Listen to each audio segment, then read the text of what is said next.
And welcome back to Trinity University's softball field, where it feels like it's been almost a whole year since we've been here. The only home game that we've had so far here in 2021 was in early February. Well, we're back here today with Texas Lutheran coming in. They're the fourth-ranked team in NCAA Division III, and they have a 14-4 record, and they're undefeated in the SCAC. Trinity Tigers just getting their SCAC season started last weekend at St. Thomas in Houston. They had a 1-2 record over the weekend, and they are now 5-4 on the season. Looking at the starting lineups here, starting for the visiting Texas Lutheran Bulldogs. And you can see it's going to be Kelly Jordan to lead us off, followed by Casey Martin and Rebecca Snow, Skylar Olette, and McKay Bloxam, with Chastity Rains, Haley Padilla, and Sarah Metzger. Kelly Chatham will round it out for the Bulldogs. And on the other side of things, it's going to be Emily Voslavic out in right field, Gina Monaco. Actually, those are not correct on the positions, but Voslavic in right, Monaco at center field, and Della Luna will be at third base. Jordan Williams at first base. The designated player is going to be MJ Stark. At second base, we've got Diamond Elizondo. Catherine Weber is the catcher. Madison Horn at short. Jenna Cash in left field. And Allie Holbrook is going to be on the mound here for the Tigers, as we are just about ready to get started this Tuesday night affair here in San Antonio. Leading off for Texas Lutheran, center fielder number 26, Kelly Jordan. And Kelly Jordan's going to get us started.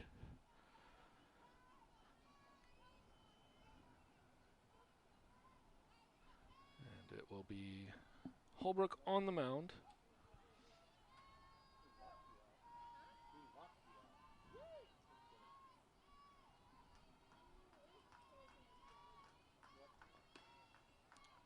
First pitch misses up and away, and Tigers doing a pretty good job of getting started right on time, just at the 5 o'clock hour here in South Texas.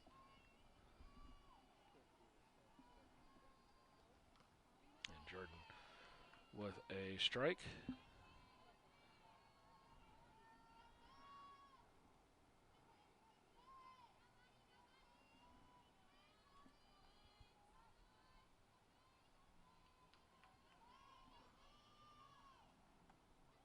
Holbrook trying to catch the outside corner, not happening. And I believe it is now 2-1.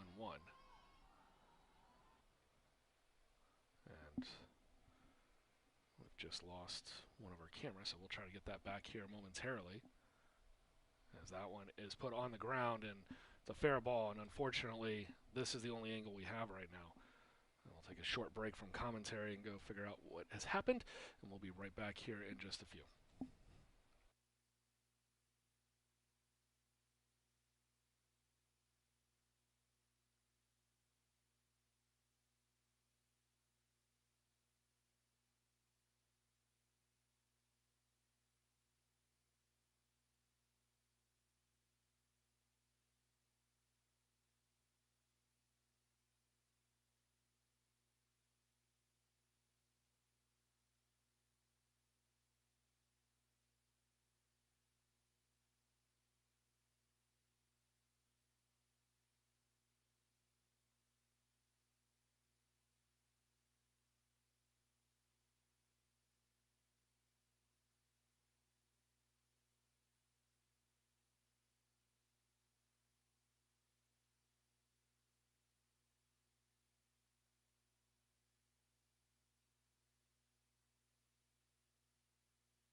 All right, so after a 1-2-3 inning for Trinity, as they put down the Bulldogs in order, it is Ashlyn Struther for TLU. And at bat for the Tigers will be Emily Vlaslavic.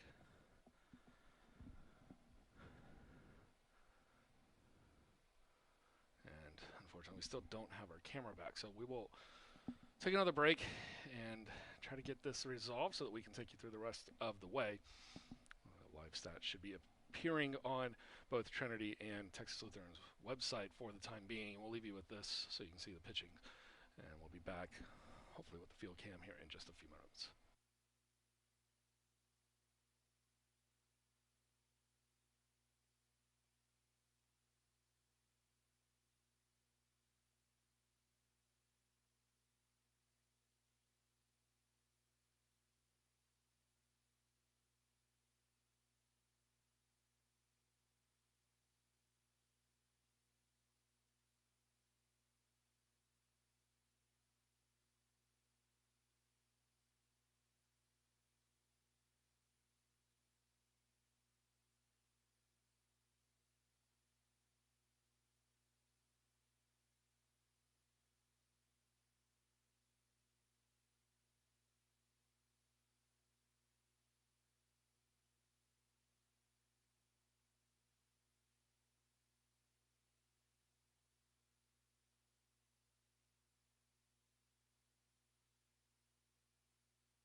And I think we are back in business here. So we'll have somewhat of a field cam as Struther works a fantastic first. I'll just recap everything we were in the first inning. Rebecca Snow struck out swinging on a 2-2 pitch. Casey Martin flied out to center field. And then Kelly Jordan led off the inning with a ground out. And Vlaslavic struck out, Monica struck out, and Della Luna struck out. And Della Luna's was on the 3-2 pitch, as you see on your screen now. And we should be back up and running here. Won't have the corners of the outfield with this camera, but I think this will work for the time being. As you can see, the giant green cage here at the Trinity softball field. The vein of a broadcast frustration. But a fantastic first inning for both pitchers. Allie Holbrook with a 1-2-3, and then Struther came back and matched it, and 3 consecutive strikeouts, doing pretty solid work.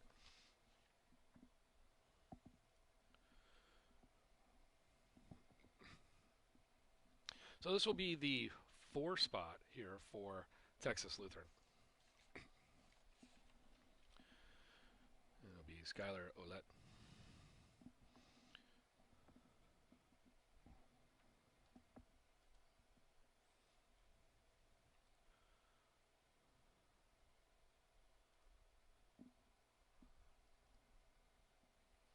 .382 on the year out of Gregory Portland, the junior.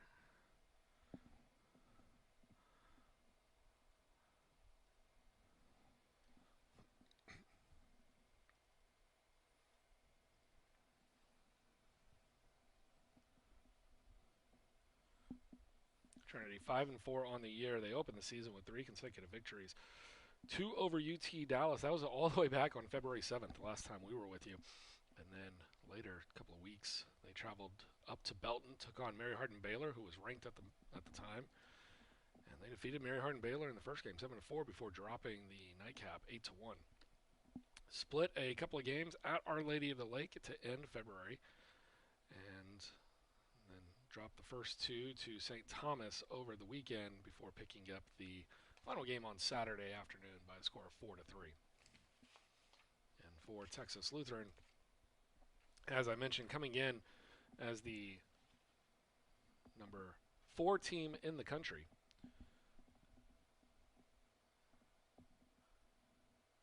And Ouellette now with a 2-2 count. A lot of impressive batting averages here on this Bulldog roster. Of course, this is a team that has won the national championship recently, last couple of years.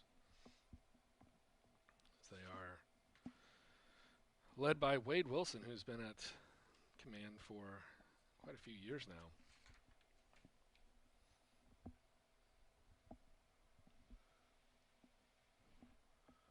And Holbrook looking to make it 4 consecutive outs here to start the game. A little off-speed pitch. That one is going to get through the left side.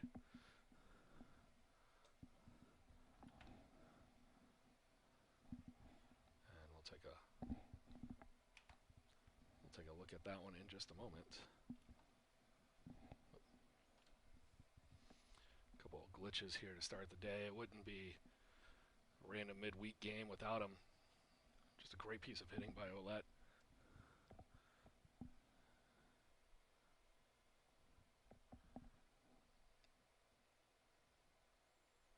And that'll bring up Bloxham.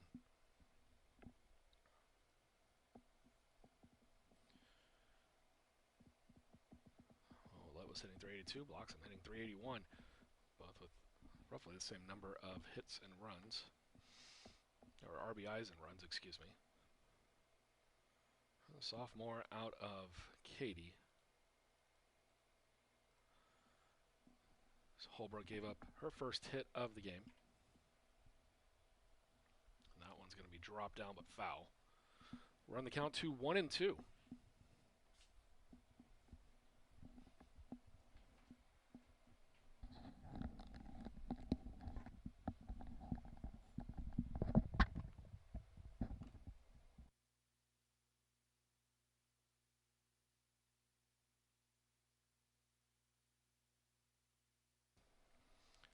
Pitch misses high, and Ouellette on the move.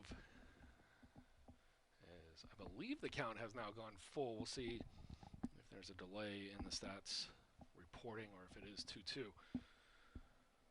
But runner on second now, runner in scoring position for the first time today. Ouellette's first runner to reach for either team.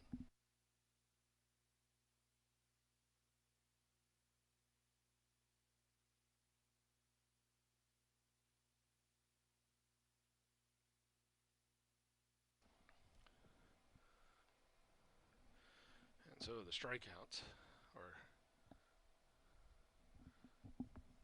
excuse me, the foul ball, now 2-2, and another foul ball.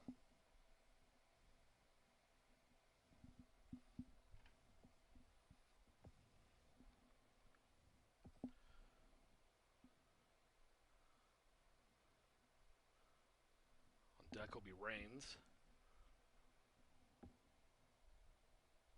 That one lifted. That's going to be out of our screen. And it looks like from everything going on, we're going to stay right here with another 2-2 count.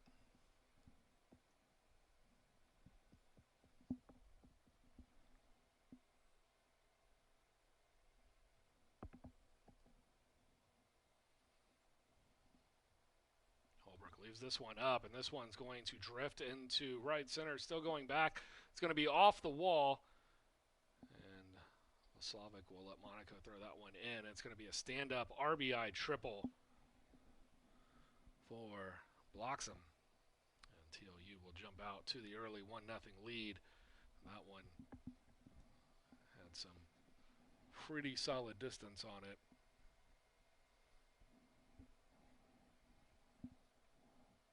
It was a good pitch. It was up from Holbrook.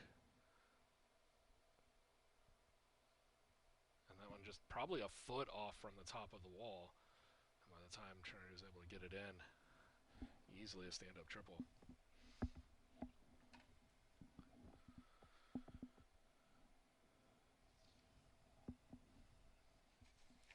Texas Lutheran in the last few games out have looked pretty impressive with a strong weekend against Austin College up in Sherman. Winning games 11-0, 8-4, and 18-1. And then a couple of games against Texas A&M San Antonio that were a couple of shutouts, 8-0 and 6-0. Now want to be fouled out of play for Chastity Reigns.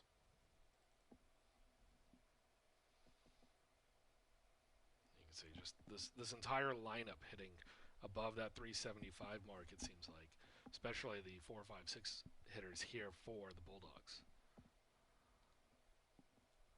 And that one will also be lifted out of place, and now quickly 0-2.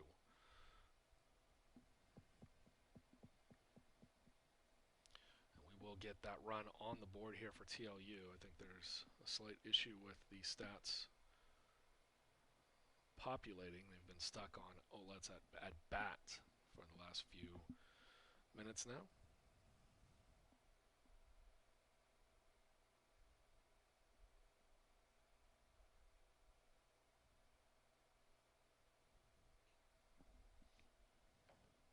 The 1-2 down low. Runner at third. This blocks him with a triple. Drove in Ouellette. And this is Reigns batting now for TLU. That one on the ground weakly, and that'll stay, I believe, 1-2.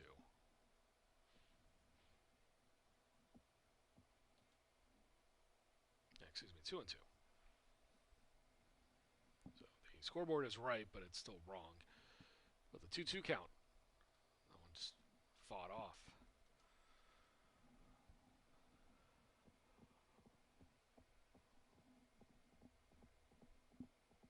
This game was set to take place earlier in the season, and both teams, out of caution, pushing it back as wanted to make sure that they were cleared of the protocol. So we popped up out of play.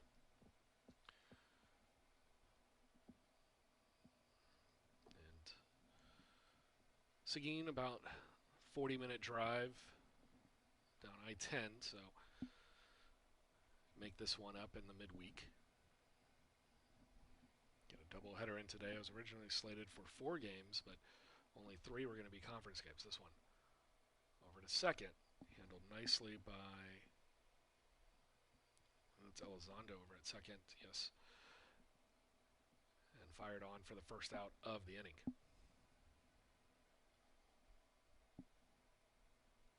So 1 down, 1 in. It's 1-0 Bulldogs. The batter will be Haley Padilla. 15 RBI on the season.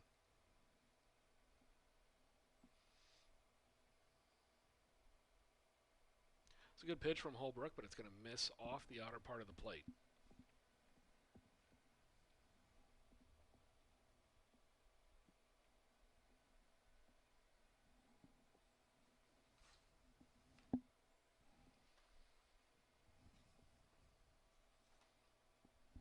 Another good location, just low. Sometimes you feel like if you're going to miss, those are the spots where you want to miss.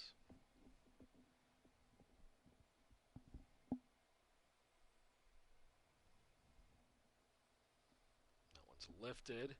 It's going to be shallow right field and probably in foul territory. The catch is made, and the runner's going to come home. Play at the plate, and it won't be close. Make it 2-0 for the Bulldogs on the sac fly from Padilla.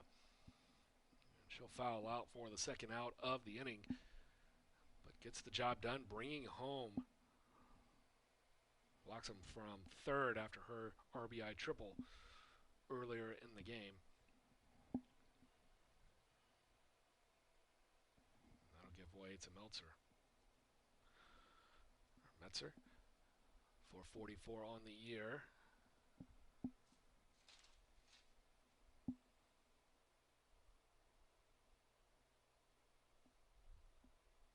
That's in 27 at bats, so a little bit less than the rest of her teammates.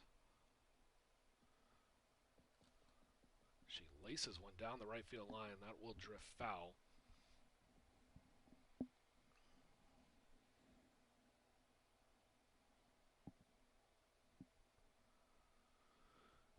TOU went in order in the first. They have struck for two here in the second. There are two down. Called strike.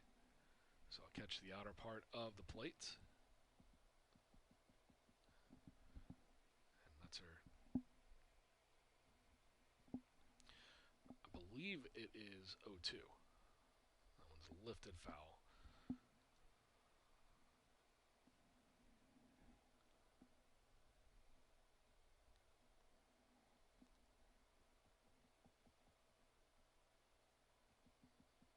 And 1-2 on the count.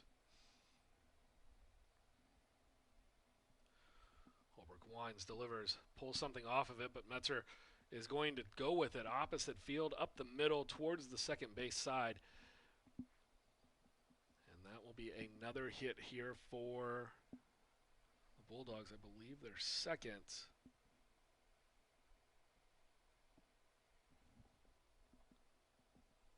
And that will give way to Kelly Chatham. First pitch swinging will be fouled off. 11 runs on the year from, I don't know if she's normally in the 9 spot, but in the 9 spot today. You see just 3 RBI on the year, so maybe doing some leadoff as well. And the junior looks at ball 1. Actually, I believe it's ball 2.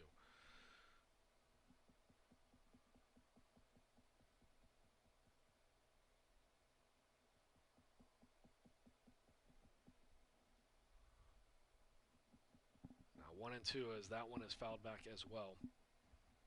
Her first pitch was fouled off.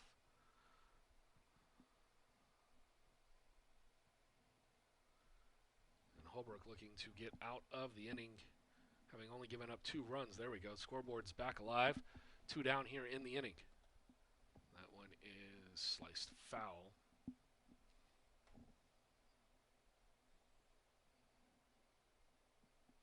Called it the green cage earlier. We should call it the chipped green cage.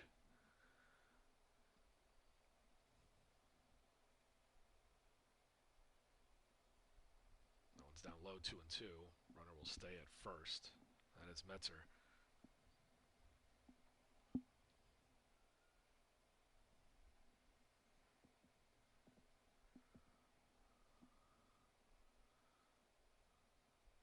Kelly Chatham looking in, the 1-2. Lifted out of play. Excuse me, that was a 2-2. And so I thought that was out of play. Let's see if we can't determine what happened. It may have been hitting the ball outside the box. Let's watch the swing. Yeah, the foot looks like it could be on the inside part of the plate right there, because the umpire comes up and makes the call immediately. And there it is, the point and the out. So that will put us through 1.5. And Trinity giving up 2 here in the second. They will be back up to the plate. Due up for the Tigers will be the 4, 5, 6 hitters. And so we can't show you that starting lineup once more here for the Tigers. And there we go. That'll be Jordan Williams leading us off when we return, and MK Stark and Diamond Elizondo. And if anybody can get on, you've got Catherine Weber, Madison Horn, and Jenna Cash. And we'll go back to the top of the order in the first inning if you weren't here. They all struck out, and it was a 1-2-3 inning for Texas Lutherans. Ashlyn Struther, and she looks pretty dominant so far. And if you're the Tigers, you're hoping that you can piece together a couple of hits, claw back into this 2-0 game. And you hope that that's not enough for TLU to get the job done here today. As I said, if you look at the last couple of games here for Texas Lutheran, Austin College, they beat them 11-0, 8-4, and 18-1. Not trying to compare Trinity to Austin College. I'm just merely showing what the number 4 team in the country has been up to lately with their pitching.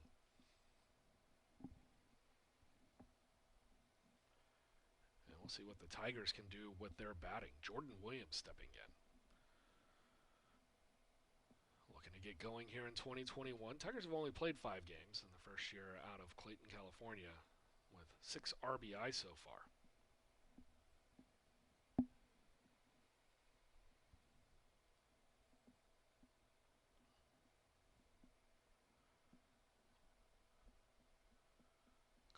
Looks here from Coach Abby Martin.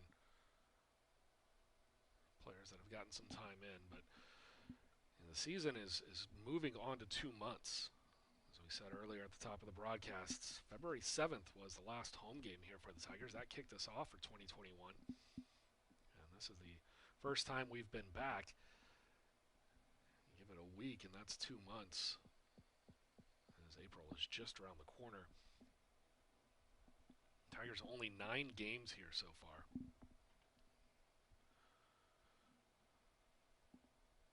Williams with the 2-2 count now. Struther already has 3 strikeouts. Make it 4. That was just a well-placed pitch. Kept it low. Might have taken a little bit off.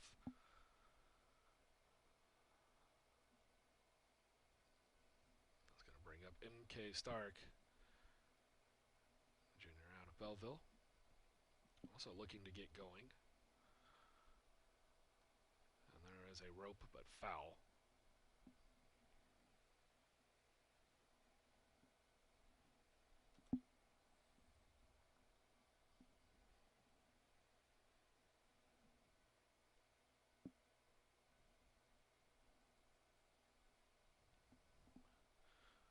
Struther leaves that one up, and that'll miss for ball 1. Evens the count. Elizondo waits on deck. Stark hoping to become the first Tiger to reach base. And now it's 2-1, so she can be patient here. She should be getting good pitches to hit. Although Struther has thrown quite a few strikes so far with 4 Ks. That one in for a strike. Delayed call, I was about to say, I don't know where that one missed. That one did fall in there, caught the, I won't even say the outside part of the plate, that was more 3/4 of the plate. And that one's going to be another one. 5 consecutive Ks for Ashlyn Struther to start us off. My goodness. That'll bring up Elizondo.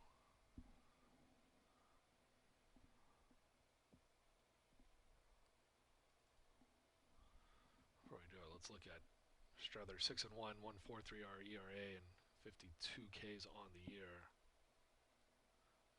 And I like the thinking from Elizondo. Go up, you know that she's throwing strikes. Give it a good hack on the first swing. Elizondo had some pretty big hits the last time we were at home. batting .250 on the year. Now the 0-2.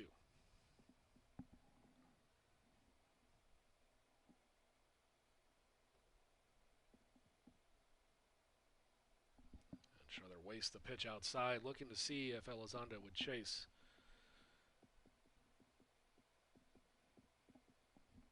She did not. And it's now 1-2. That one will not be caught. I was going to say if it's caught, it breaks up the cycle here for Schroeder.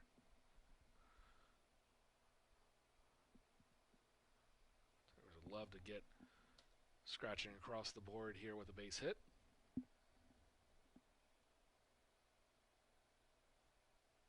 Or at least put one into play. It's 6 up, 6 down for Ashlyn Struther, and she doesn't need any of her position players other than her catcher. 6 Ks so far. And we're going to take a short break and be back here for the top of the third, live from San Antonio and Trinity University.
You see Brooke Porter in for the pitching change.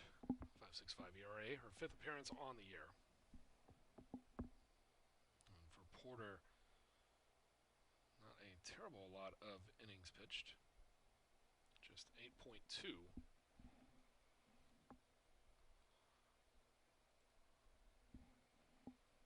And we are back to the top of the order with Kelly Jordan batting now for Bulldogs. She grounded out to third in her first at-bat. Batting .459 on the year. And goes through the bunt, make it 0-2. So Porter coming in here in relief.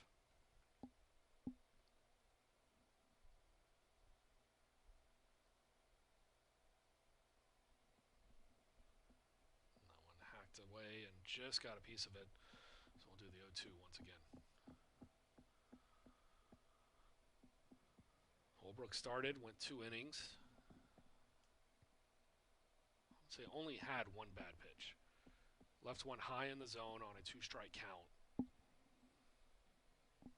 Bloxa made her pay for it. This one popped up, coming in from center field to be Gina Monaco.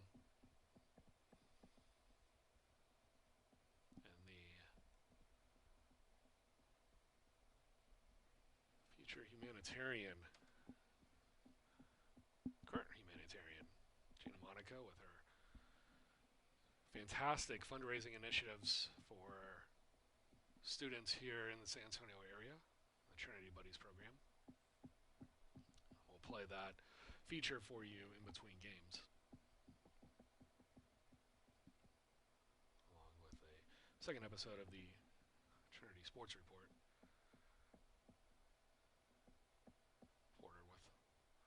One down, and that'll bring up Casey Martin. Martin flew out to center her first time up.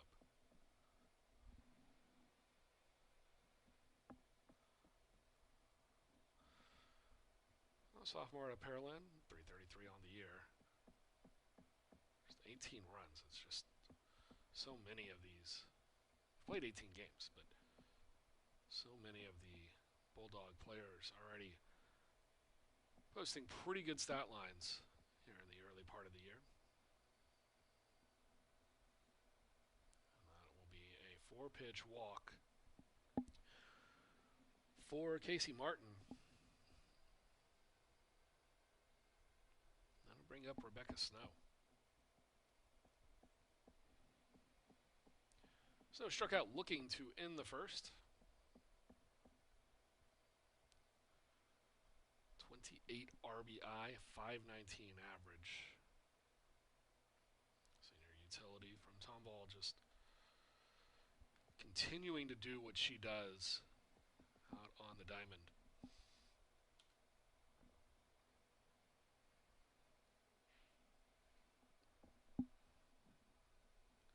Easily one of the more prolific players in the SCAC of the last, let's say, decade. And you can make the case about that being the same for the NCAA.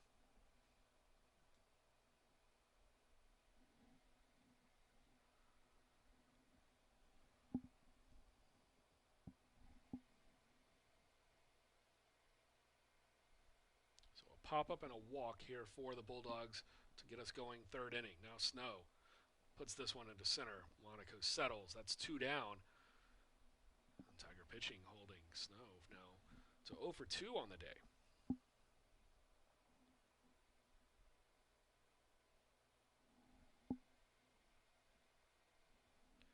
Bring up Skylar Olette.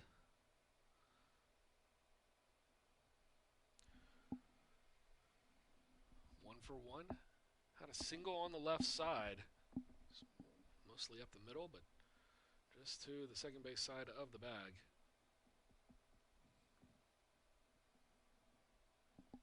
Porter with 2 down. Tigers have done a good job with the 1-2-3 hitters here of TLU. Now 0 for 5 with a walk.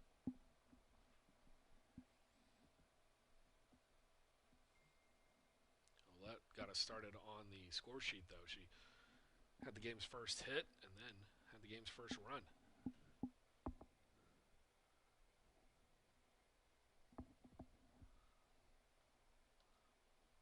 Porter on in relief here in her first inning of work, trying to get out of this one.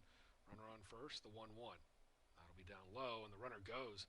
Not going to have a chance to get Casey Martin as she steals the base and is now 2-1. So Martin puts herself into scoring position.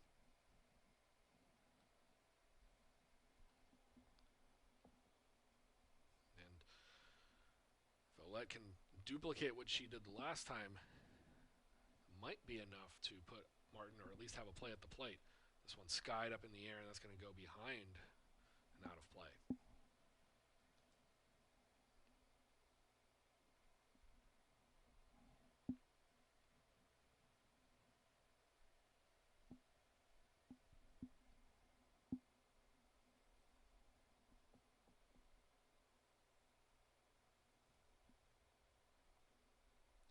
Make it 3-2, so a full count, first base open.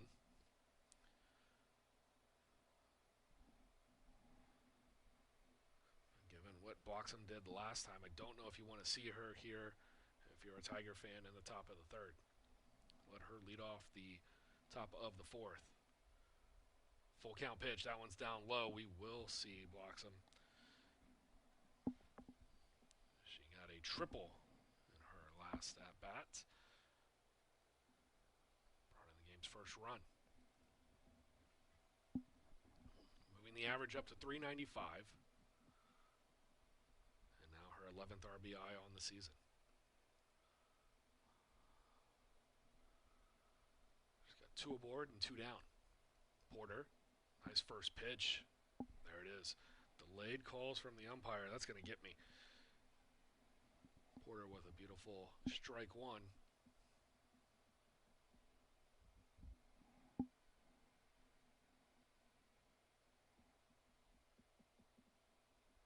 And that one floated this time, and easy play for Vlaslavic coming in from right.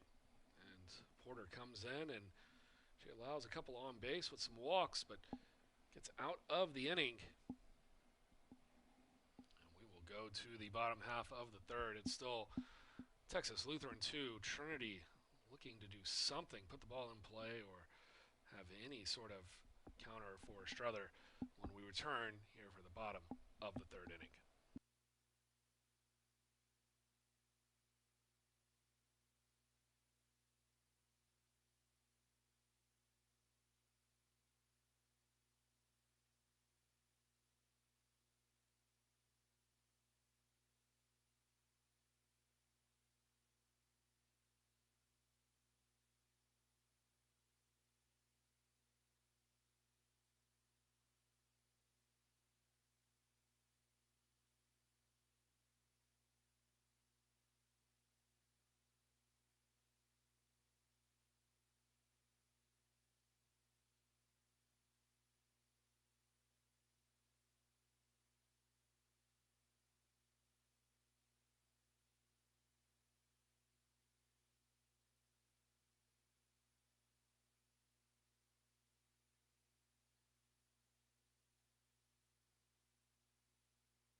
Bottom half of the third inning, and it's going to be Cat Weber standing in.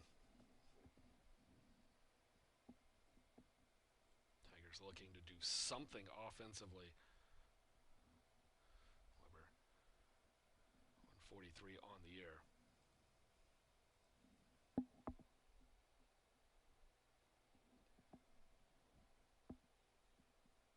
This is her 8th game. She started in 7.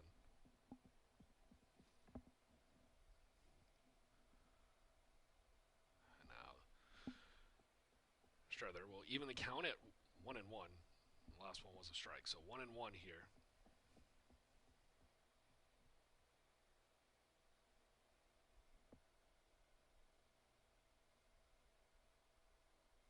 And now make it 1-2.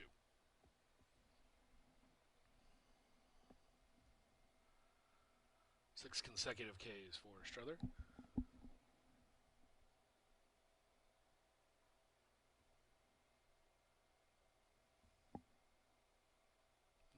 Outside evens the count.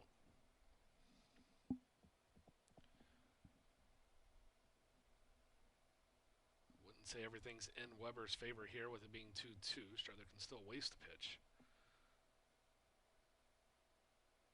She pulls it off. Make it 7 in a row. Goodness, she is just going through the Tiger order here at the moment. See if Madison Horn has an answer. Sophomore middle infielder for the Tigers. 125 average.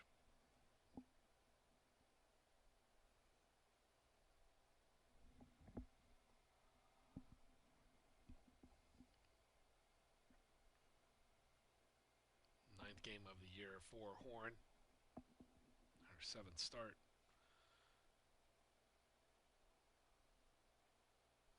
Credited with 8 official at-bats.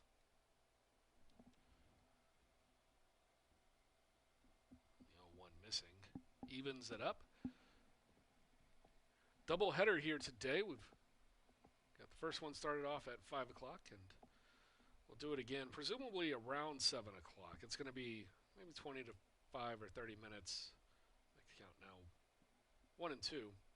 Be 20 to 25 minutes after the conclusion of this one.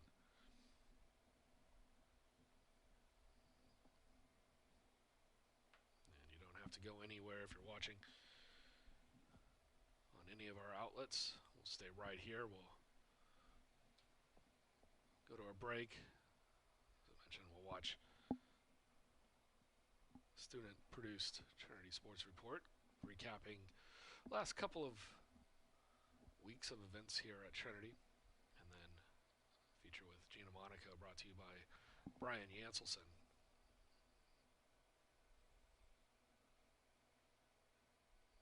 And if nothing else, it's an interesting look at how the students have had to adapt with interviews on Zoom, and even when they're in the same room trying to do some sort of a production with all the COVID protocols. That one Laced down, but foul.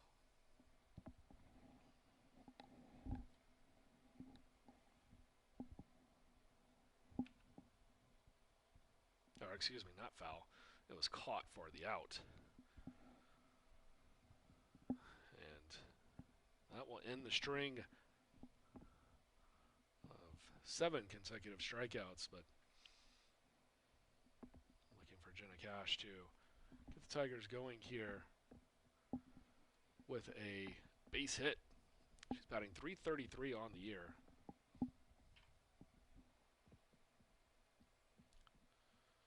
Again, Tigers just their 10th game of the year.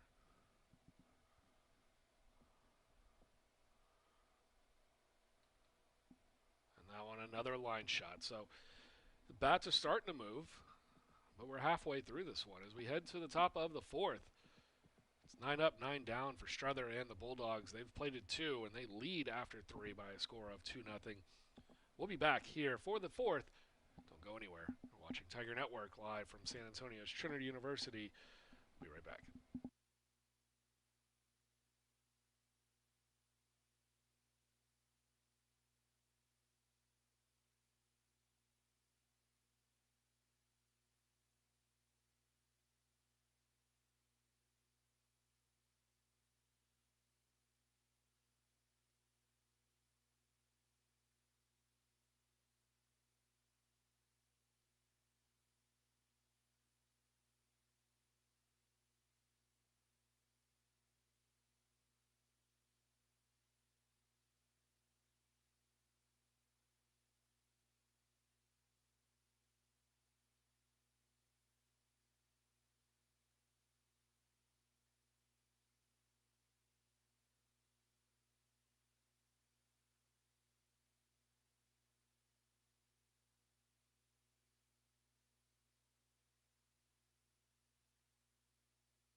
Top of the 4th, leading it off for Texas Lutheran is going to be Chastity Rains.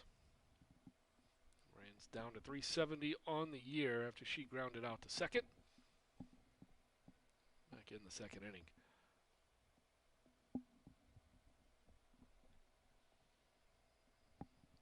First time facing Porter, though. She faced Holbrook in her first go-round. And we're underway with a ball, so Rains ahead, 1-0.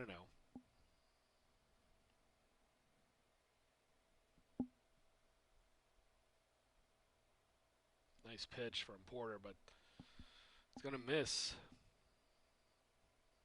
It'll be 2-0. Didn't miss by much, but I think it did miss completely. A little bit too far on the inside, but maybe a tad low as well. And that one is stroked down the right field line. And I believe it is foul, yes. 2-1 now.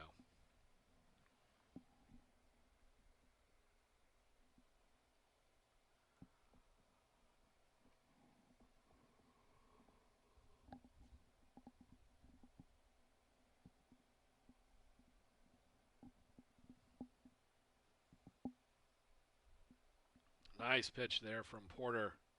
There. I think the delay from the umpire is getting longer and longer. I'm sure he's calling it out and then showing it. And the audio that we had coming in from the field is on the camera that went out. So we'll try to get that corrected in between the 2 games and get you audio from the field. So that one, I believe, is fouled off. Yes. So we'll do the 2-2 once again. Maybe see if we can catch a little bit more of one side or the other.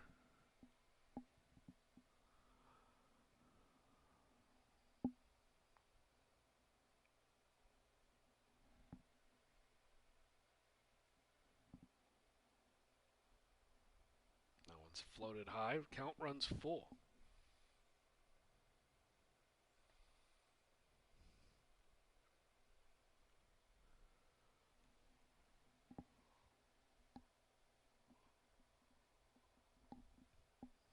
Porter let that one get away.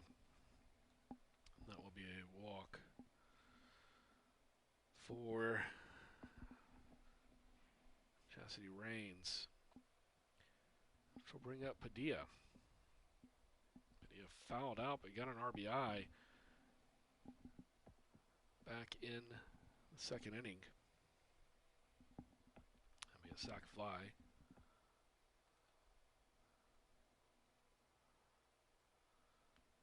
So still batting .294 on the year. See Rains over at first. Maybe a threat to run. She does go. The throw looks like it's going to beat Rains, and I thought the throw did beat Rains, but it was offline. Take another look. That one just to the shortstop side of the bag. I think if she could have placed it right at the bag, might have had a shot. Time called here from Kat Weber. I think she's going to bring everybody in.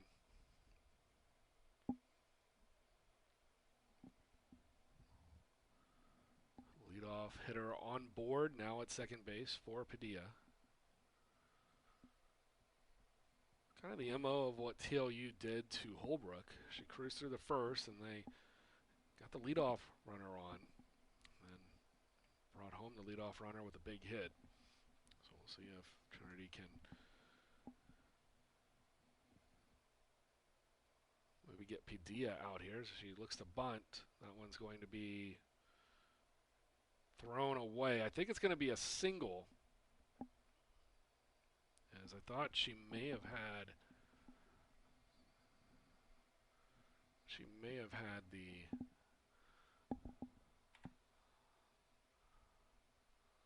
base already. And that's going to be Harrison Lone and Justin Parker going to have fun with that one. See if we can roll it back. They're looking to make the call on what they want to do as far as giving that one a single. I think it will be a single. We'll double check to see how right I am.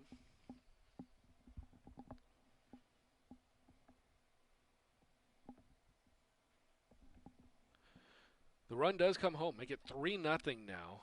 And Sarah Metzer to the plate for the Bulldogs. 1 for 1. Had a single up the middle. Her last time up. She's going to lay down the bunt, and it goes foul. 464 on the year after her base hits.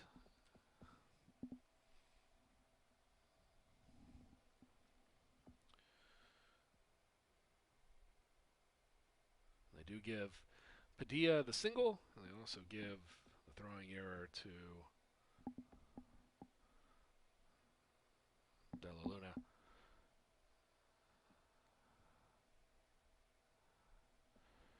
Which allowed Rains to come home. You can see her on the replay. She was stopped at third with the play happening there in front of the plate. And then once it sailed into right field, she scampered home to make it 3-0 for the Bulldogs. Nice swing and a miss. Porter taking a little bit off of that one. Metzer going all after it.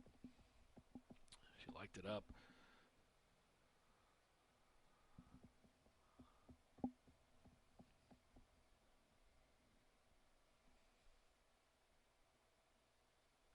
That one's going to be into center field for a base hit.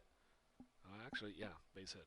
I was going to say, might make it a fielder's choice as Gina Monaco came charging in and trying to maybe catch Padilla before she got to second, but Padilla with enough on that one. Take a quick look at it. Yeah, Padilla was there. I think well in time. Now the bunt.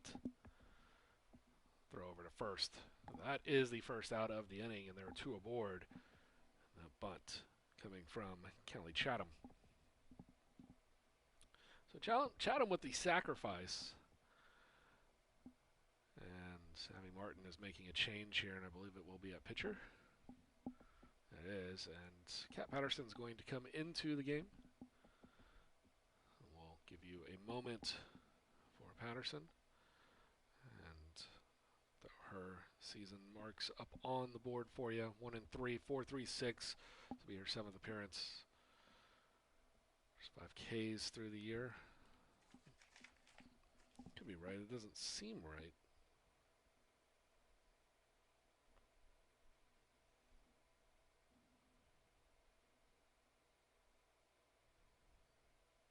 Yeah, just the 5 for Patterson. She's only had 17 2/3 innings.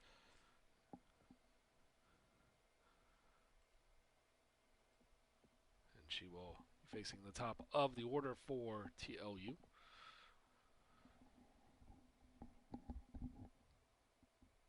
I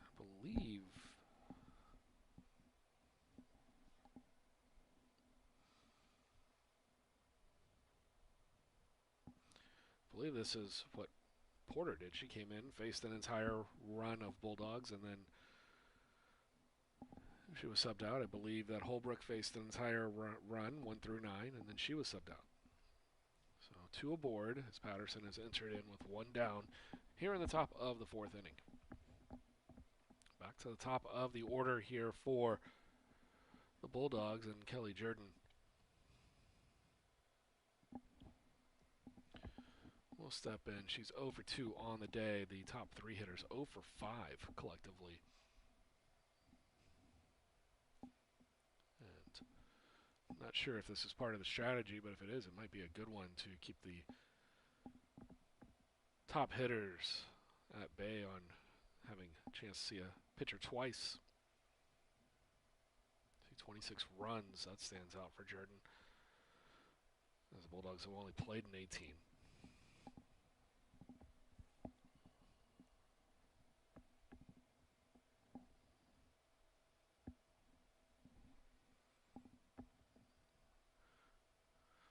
The 1-1 gets away. I should say gets away from Patterson, and Weber with a good job to knock it down. Keeping that one in front and keeping the runners at 2nd and 3rd. Nice pitch there. That should be a delayed strike call. There it is. Now 2-2.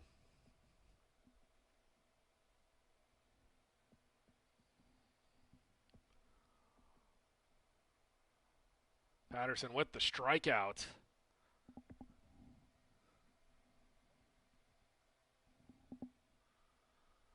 And you see here, Jordan just couldn't catch up to it.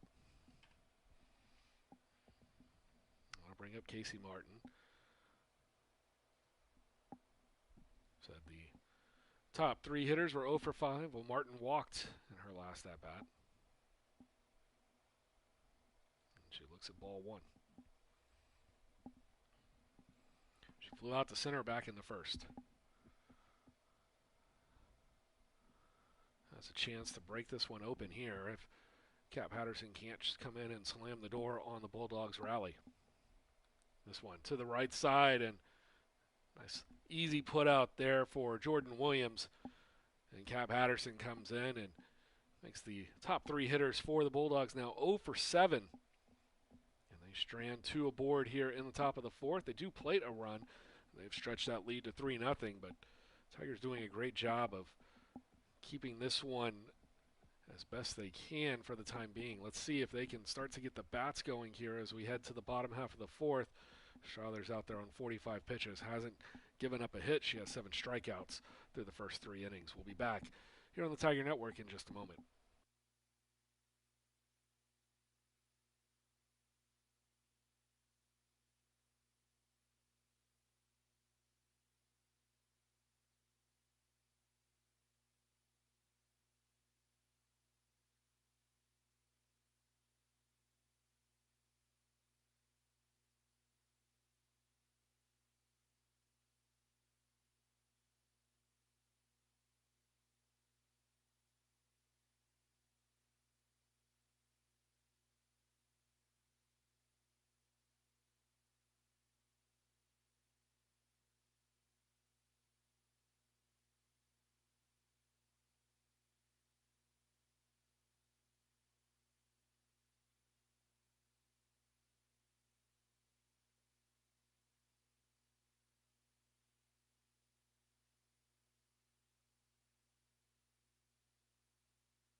Bottom half of the fourth, and back to the top of the order here for the Tigers.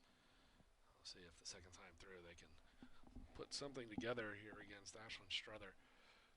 With a Slavic, she grounded out too unassisted to the catcher to start the game. Might have been interference. I can't remember what happened in that first inning as we were trying to get the cameras going. But batting .250 on the year. And she has Monaco and De La Luna up behind her.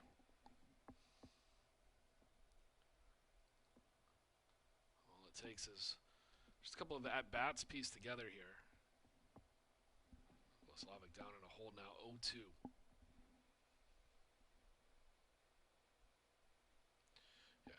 I believe Slavic struck out and was put out to unassisted. Back in the first. And that'll bring up Gina Monaco.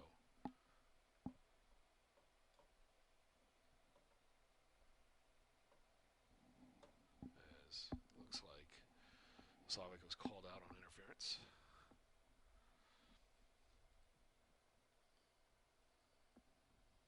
Monaco hitting .280, 2 RBIs, 3 runs on the year.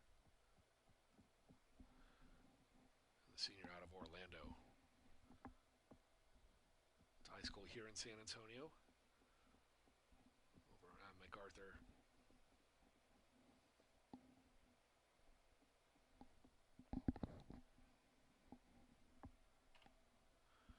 And Struther now with the 1-1 count.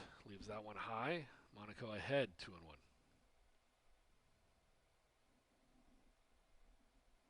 Slavic out on interference.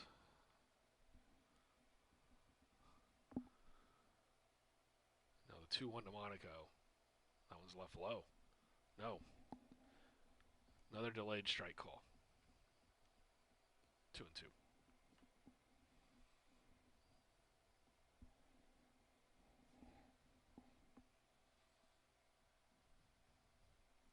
Now the full count.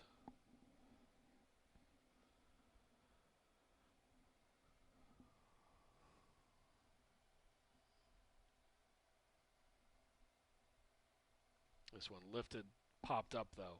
And tracking back on it is going to be Bloxham. That's short, and she'll get the out. 2 down here. Now for the third baseman, Marina De La Luna.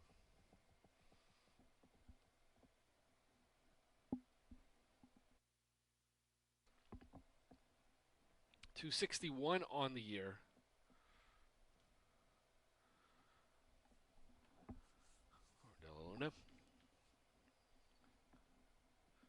Tiger fans would love to see her raise that just a touch and get aboard and break up the 3 2/3 inning no-hitter here from Struther so far.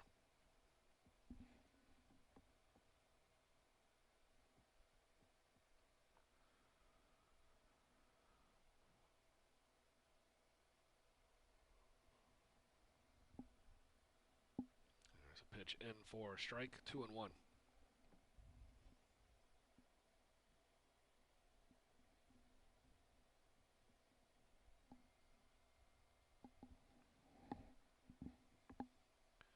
Now 2-2 as Struther comes back. Just working effectively today.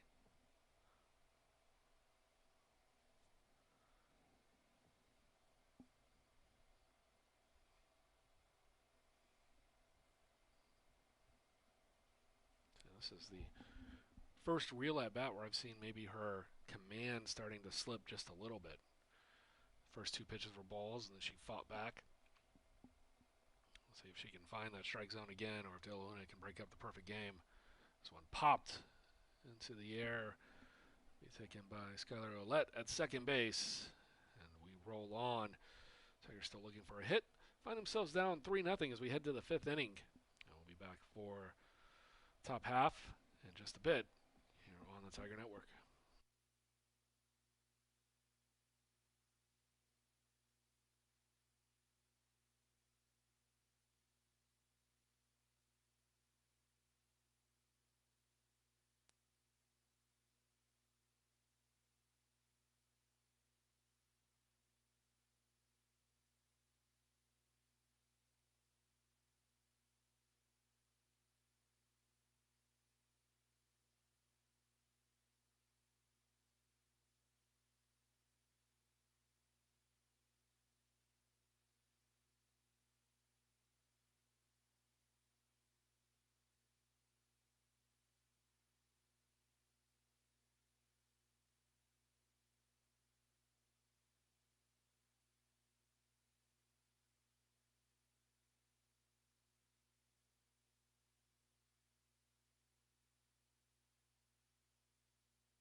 So Kat Patterson will get her first crack at Rebecca Snow. Average down to 509.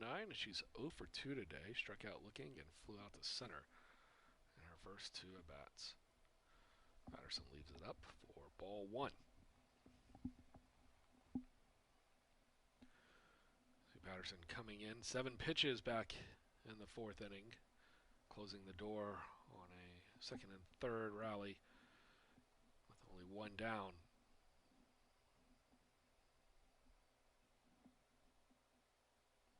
Now with a 1-1 count, trying to be in control here in the 5th. That one's left up.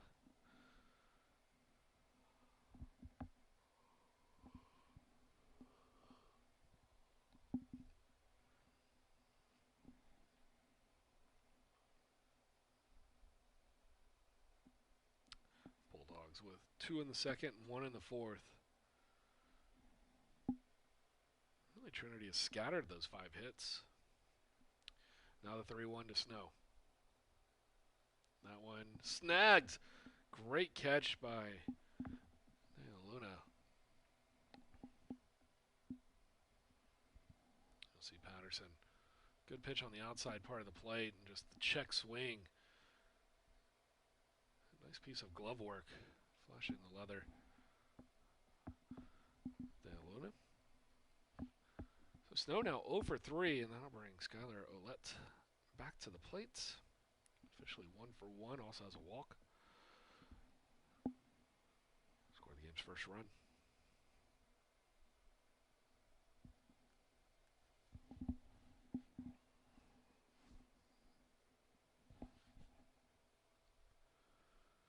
Heading the count to Ouellette. This one laced into the gap. That'll get down. Should be at least a double, maybe 3. Nice job by Monaco to get to it. That will hold us to a double.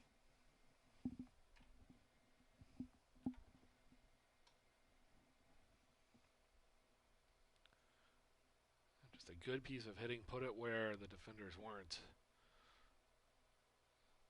And a stand-up double, which will bring Bloxham up, and she's got an RBI triple on the day. 1 for 2. She's first pitch swinging. Should be 1 for 3 after this, as that one's flown out to Jenna Cash out in left. It'll be 2 down here in the inning with Ouellette still at second base. Chastity Rains digging in.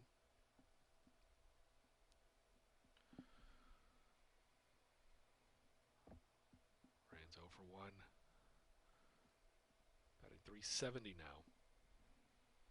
Did the walk back in the 4th, grounded out to second in the 2nd.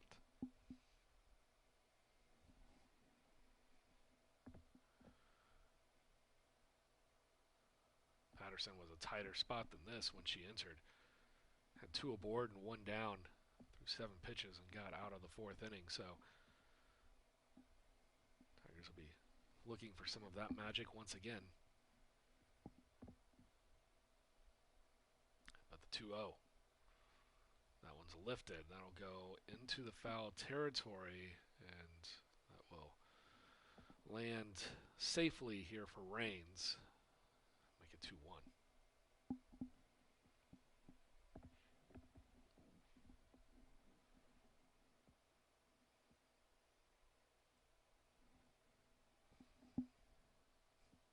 Patterson offers right back up the middle. Monaco will field it in center. The run's going to come home. The throw for Monaco is going to be in time. Great job by Gina Monaco. You see the celebration here from the Tigers. We'll let that one roll for just a few minutes. And then we'll show you how that one happened. Laced right back up the middle. Monaco fielding it perfectly. Got to it before Ouellette could even touch third. And then just on a dime to Kat Weber. Fantastic job from Monaco. Save the run.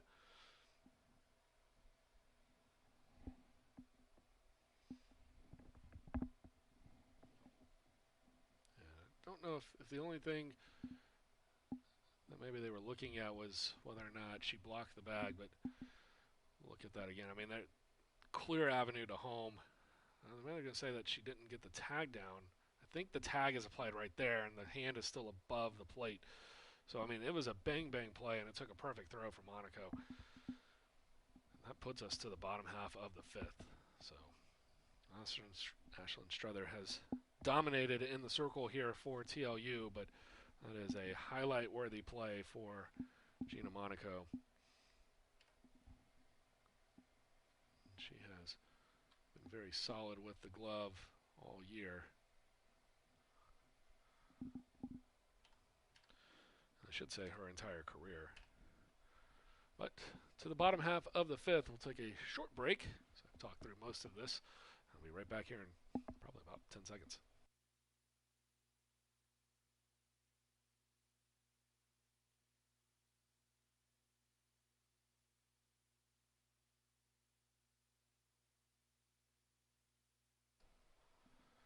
And we're back. Jordan Williams, 0 for 1 on the day, struck out back in the second.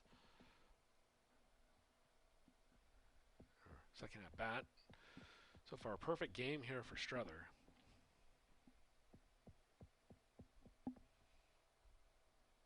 She did it with the strikeouts early, and then she's crossed up the Tiger hitters here lately. Trinity's still looking for that first hit. We'll see if it'll be Williams who delivers. Nope, that one's going to be a called strike on the outside part of the plate. Must not be in Williams' wheelhouse, because that would normally be a good pitch to just rip the other way down the left field line. Struther now to 60 pitches. And that one was called outside, maybe 2-0. Now 2-1. We'll see how the approach from Williams maybe changes here, as I would imagine this will be brought into the zone from Struther. She probably doesn't want to fall behind 3-1, and it's going to be a dead ball. As you can see, the umpire, before that pitch was thrown, was already starting to stroll maybe outside of the box, trying to see if we can see what maybe happened. Can't see anything on the field, so the 2-1. Down low, now 3-1. Tigers looking for that first base runner here to lead off the fifth, only down 3.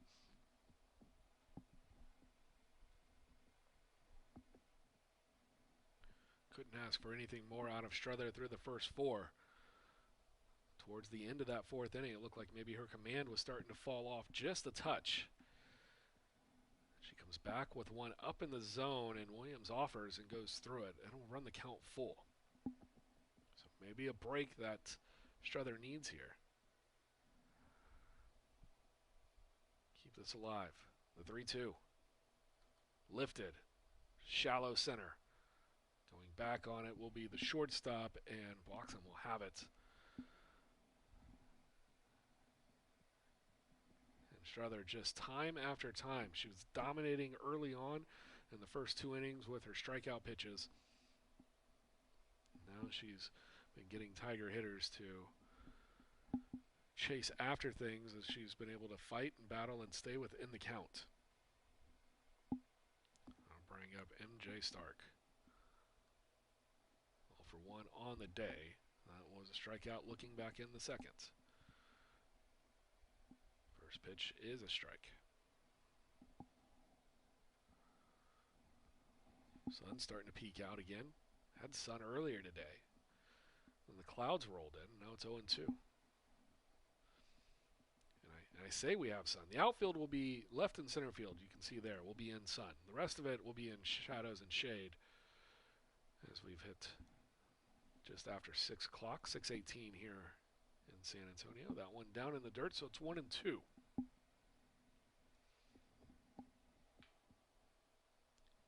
pitch from Struther. If you're going to waste one, why not make one a chase? And Stark down on strikes for the second time today. So 2 down here in the 5th. And we hit the 6th spot in the lineup. It'll be Elizondo.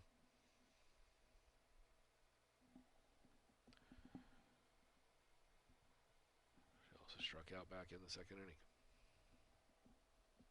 First pitch swinging.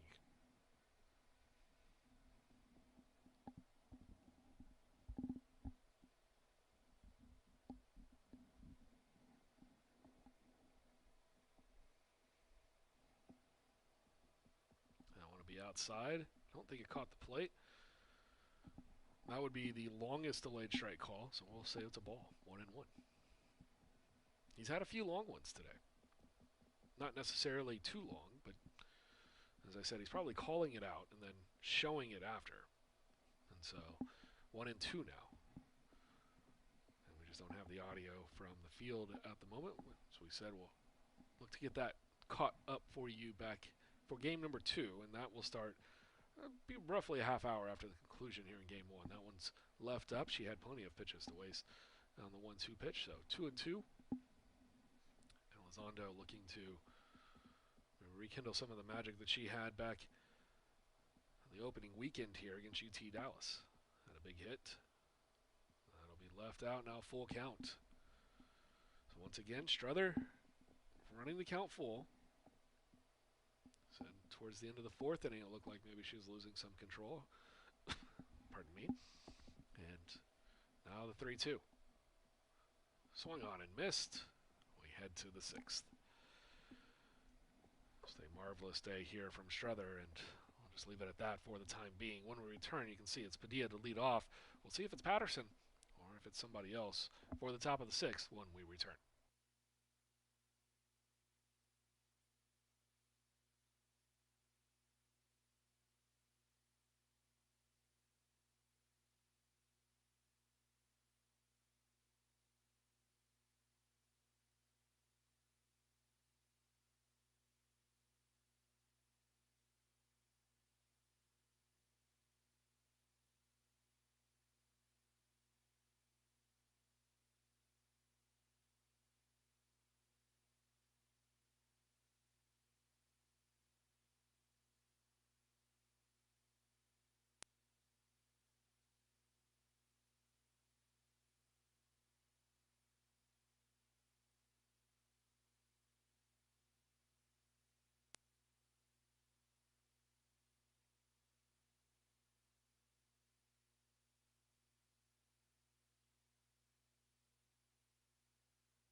So top of the 6th inning here in San Antonio, and it is Padilla versus Patterson.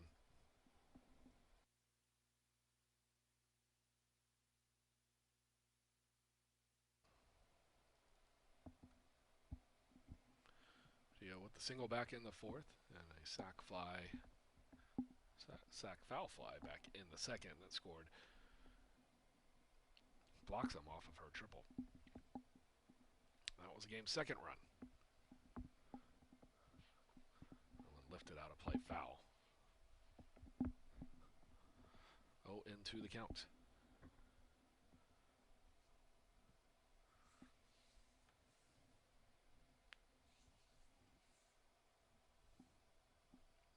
Patterson just 21 pitches so far, 7 in the 1st in relief, and should say 7 in the 4th inning in relief, and then 12 pitches for the 5th inning. Now 1-2 here to start the 6th inning.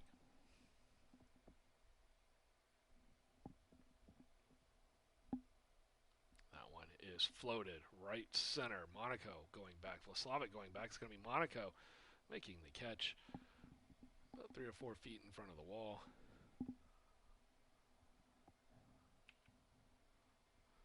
And you see the wind maybe blowing in just a touch. You see the flag coming in from right field towards left. That may have been just enough to keep that one from having a real shot of going out. Cap Patterson talked about how good Strother's been, but she's come on and been electric here for the Tigers. 2 for 2 is Sarah Metzer. Both singles, both up the middle, second and fourth inning, raising the average now to 483. That one's fouled off. See Patterson bringing that ERA below 4 now. That's 4 this season. She hasn't given up a run since she came in. And time for Metzer, and looks like she may have caught some sand in the eye. Trinity with still the dirt and grass. Now TLU plays on the all turf. So a little bit of difference.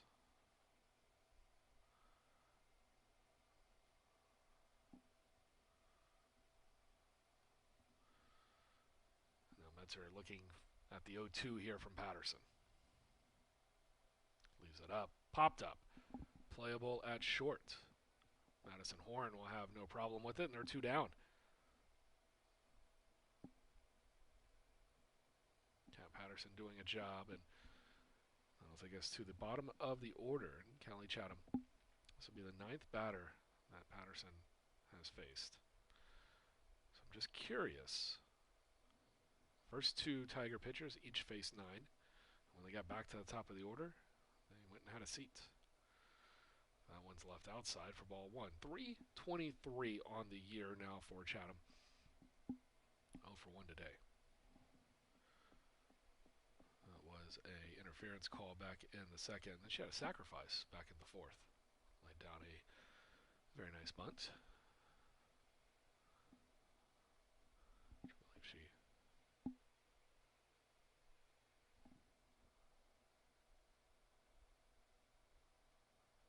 that's the one she reached on and allowed the 3rd run of the game to come home and score.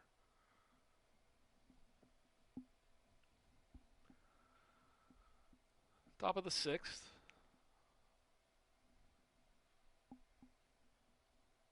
And the 2-1, that'll be left high.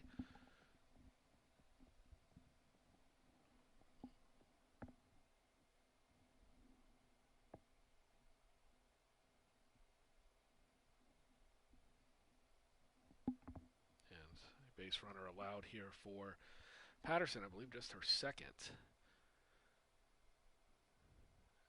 Well, technically it's going to be her 3rd. She gave up 2 hits back in the 5th inning, but of course the hit by Chastity Rains into center field, Gina Monica coming up, throwing out Skylar Ouellette at the plate, was left the runner on, but didn't have to deal with her from the standpoint of having to have a runner on and still continuing to pitch. Jordan, 0 for 3 today. Grounded out to 3rd, popped up to center, and then struck out. Heading down to 444. Down to 444. Still a great season. The runner goes. That's a good throw from Weber, but Elizondo taking a hard hit on the play. Can't hold on to it. That would have been fantastic for the Tigers.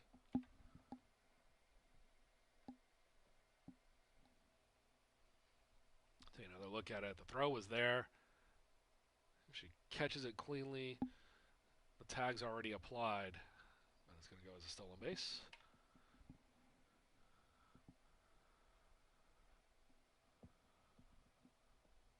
And I got to check on Elizondo, and that's easily the right call after you see somebody kind of fall back onto their back. I'm sure it was just a collision, but they're going to take a look at her. So we're going to have a substitute come in.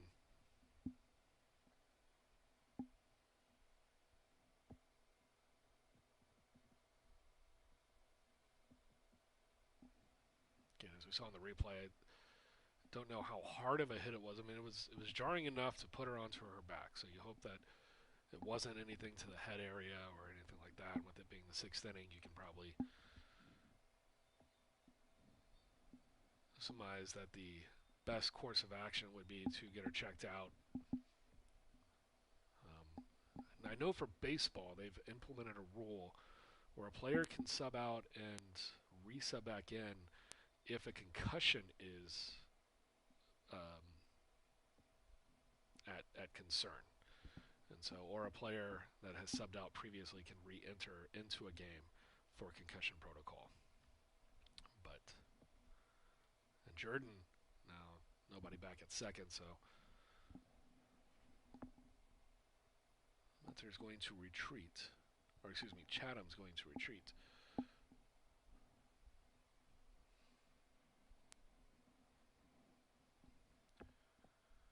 Jordan on the day, she's 0 for 3. And she was already up when we talked about it. That's been a long at bat, not necessarily because she's fouled off a lot of pitches, but mostly just because it has been a long at bat. Stolen base, injury timeout, and now that one fouled off. If Jordan's able to continue the inning here, it'll be Casey Martin, possibly Rebecca Snow. But a 2-2 count now for Kat Patterson against Kelly Jordan.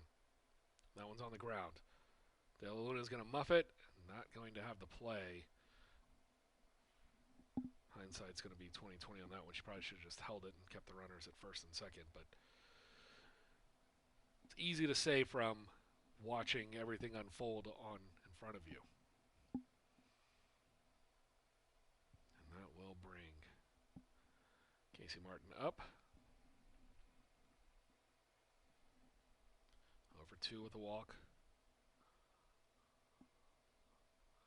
She'll show bunt, and nobody back at third, so, and, well, Jordan decided to go halfway, and then she retreated. I wonder if that is to potentially get into another rundown here on the next pitch, if the sacrifice isn't successful.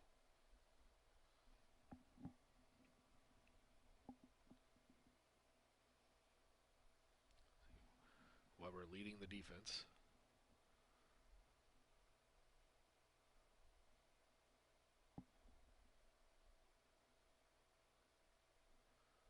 Runners on the corner.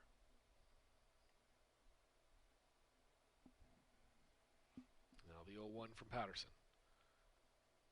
And that's going to be cut off. And the Tigers have the box that they want, so they will potentially get out of the inning. Well, let's watch and look. Now that the runner's back to third, they're going to have to decide what goes on. And I really can't blame Chatham on that one. I think just starting to get exhausted going back and forth.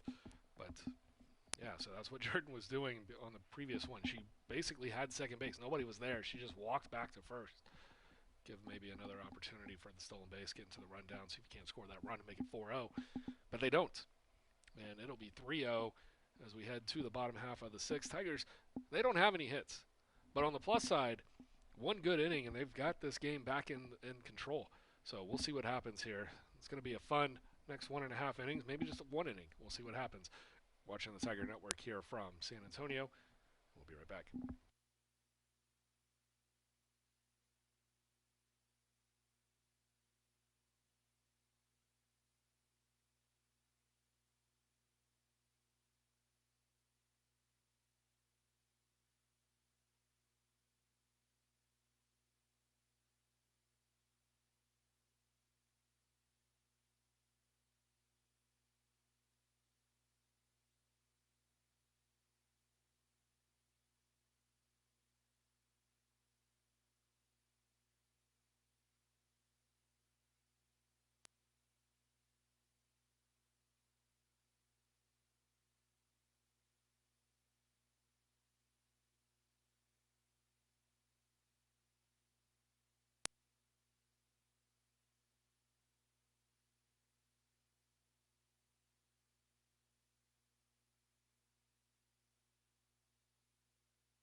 Welcome back, and that is Struther's current line. 1.31 ERA on the season. She's got 58 Ks now to just 7 walks. And after 15 retirements here, her whip is down to .69 on the year. And trying to give it a go. Once again for the Tigers, I believe is pinch hitter, yes. And for the Tigers, it will be Emily Bearfield. Bearfield looking for her first hit of the year. The junior takes a hack at that one. Now down to 0-2.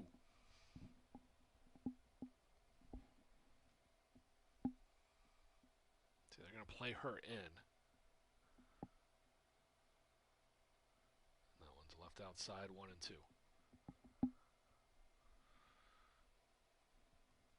They'll play her in. You look to see a slap hit here from Bearfield. She can roll it down the left field line. She might have a really good shot here. Force the quick hands from Kelly Chatham. Or excuse me, from Chastity Rains over at third. You see, she tries to go that way, and it's fouled off.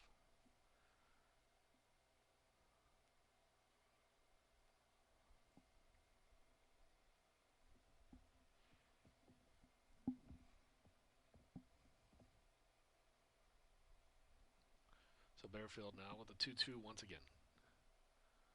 And she'll do it once more.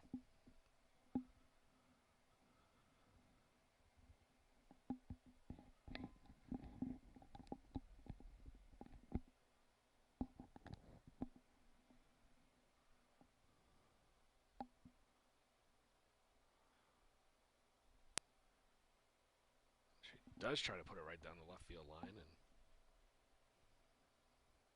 that one was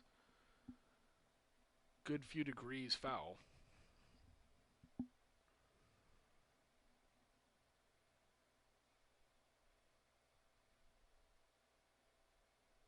So we'll try the 2-2 once again. That one's lifted. Everybody's giving chase, and that one will land fairly. Why not? It's been enjoyable here for the last few pitches. Let's do it again. I think at this point, Bearfield showing that this is a good sub. Just from the standpoint that she's able to fight off quite a few and keep forcing the issue here with Struther. That one's on the outside. Full count.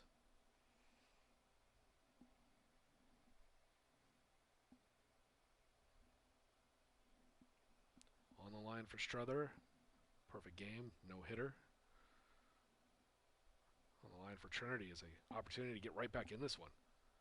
That one's fouled off. And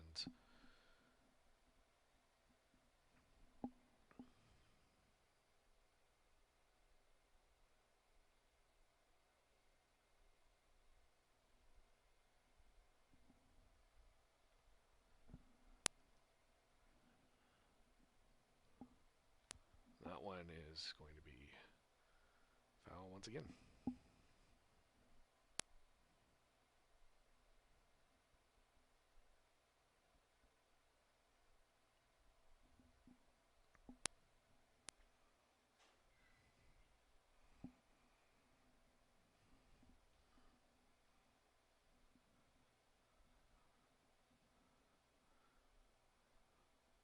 The game has sort of started to drag out here, but I think it's starting to get exciting. So this one will be fouled off once more. I think the tension has been brought forward. Cap Patterson coming in, and she's worked 2 2/3 innings out of relief, slamming the door on TLU in the fourth.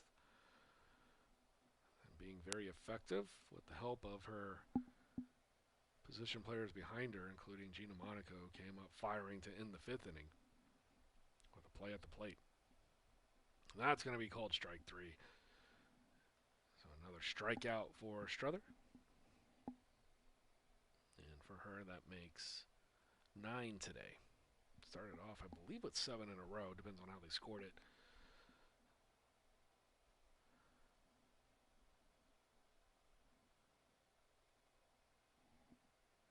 So that'll bring up Madison Horn. Shortstop on the day. 0 for 1, lined out to third, and on cue, make it 2. 2 down now in the 6th.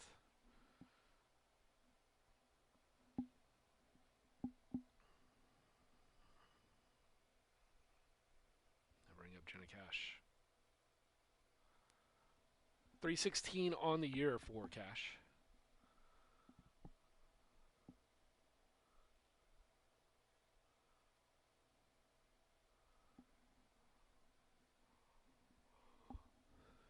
And you see her maybe thinking about just dropping it down and seeing if she could outrun that. That's going to prompt maybe a visit here. Not going to say that TOU is maybe actively thinking about a no-hitter over the course of this game, but you want to preserve this 3-0 lead if you're the Bulldogs. And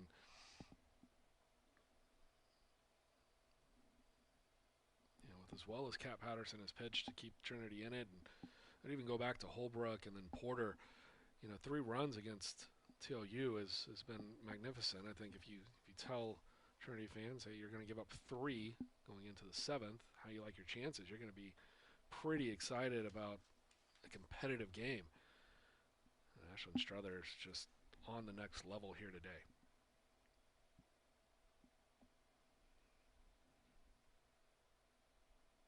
Looking to make it through 6. The 1-1 to Cash. She lays it down, and that's going to be a base hit for the Tigers. Turns the corner, looks at 2, but she'll retreat back to first.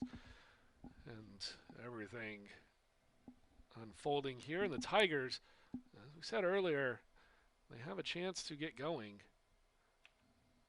Just right down that line. And Jenna Cash with the Tigers' first hit back to the top of the order. Now if you're Trinity, you're getting pretty excited. Got an opportunity maybe of stringing another couple of hits together here. And you've got Slavic due up here with 2 down, and then Monaco to follow. So 2 of your better hitters. Slavic down in 2021.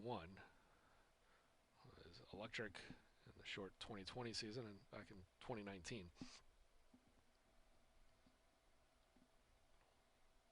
Cash will hold it first.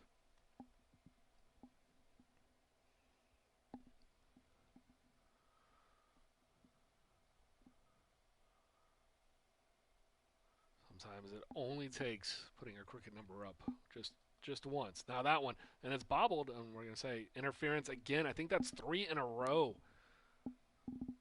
3 in a row on Vlaslavic, and let's take a look.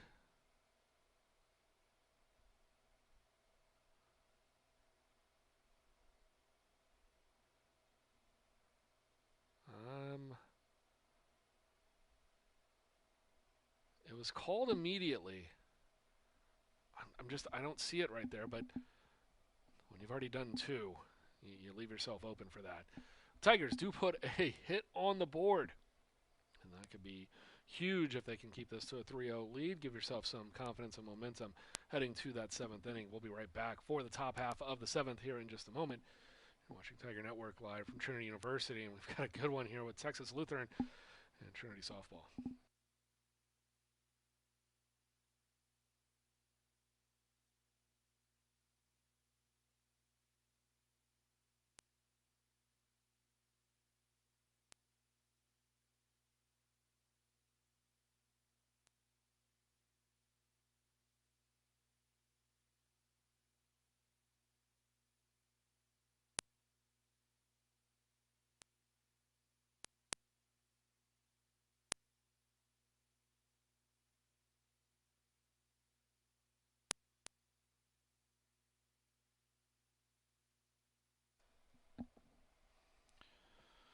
Three runs, 7 hits, no errors, 7 left on for the Bulldogs.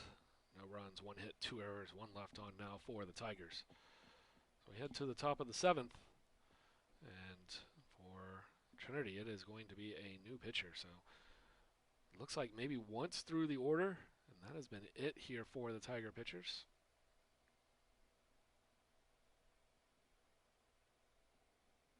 And Emily Becker will face off against Casey Martin.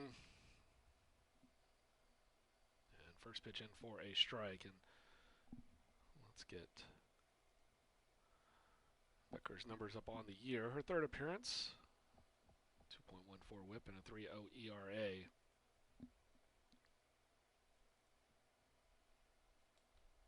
And Martin's going to lay down the bunt. And Becker's got to come up underhanding that. You can't field play like that and get the out against Casey Martin, who's now going to be 1 for 3 on the day.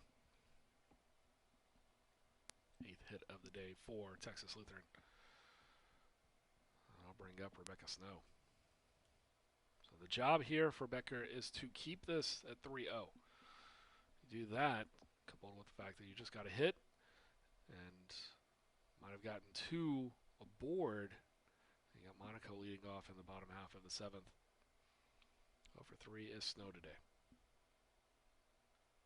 Runner goes, and that is going to be a thrown out, caught stealing against Casey Martin, and I'm trying to see who came in. It looks like maybe it was that.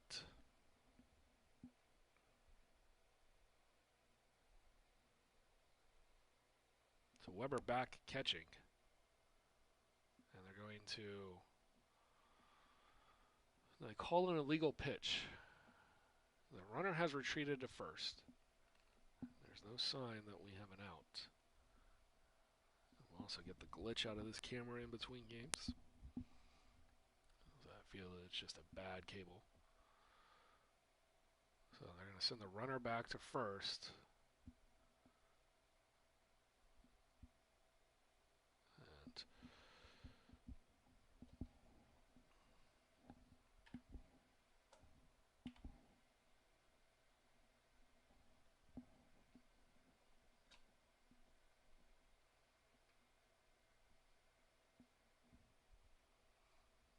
Ready for the 1-0 pitch. And if Snow doesn't get a base hit here, that one's fouled off. Lands out of play. Take a look at this one again.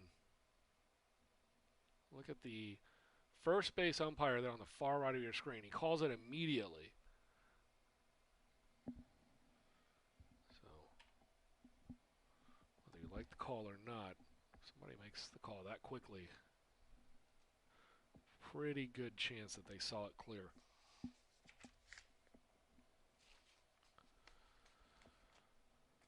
So instead of it being bases empty and 1 down, it's 1 and 2 with a runner on first.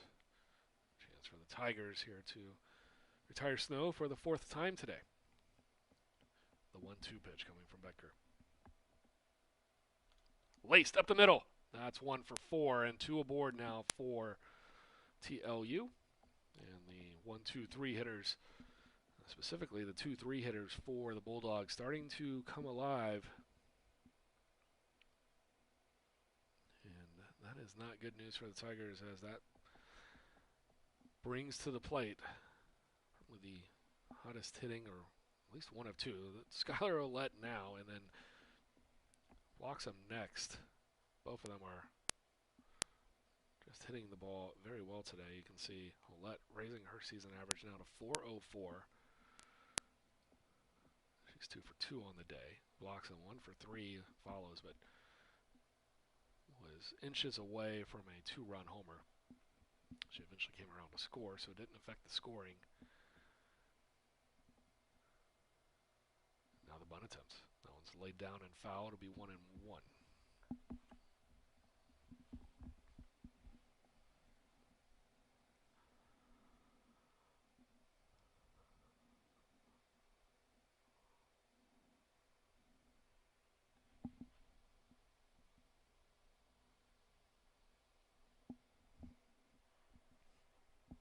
Another bunt shown. That one's going to hit the ground and come up. 1 and 2.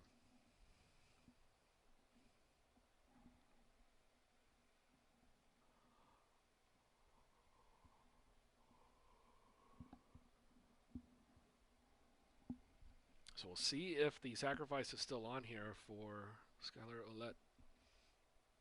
No, she rips it into the left center gap.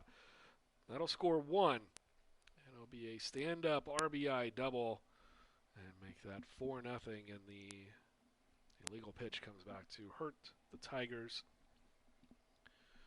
So we still have nobody out and runners on second and third now, a 4-0 game for TLU.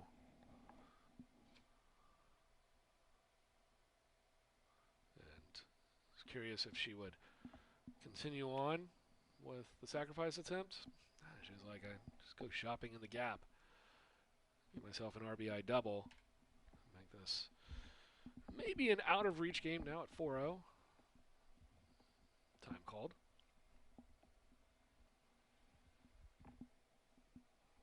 You would surmise with the way that things are going for Trinity hitters that maybe the best shot they had was having the momentum coming off of getting a hit in the 6th. If they could shut the door quickly in the 7th, head back out there with the bats. Now that momentum seems to have been faded away.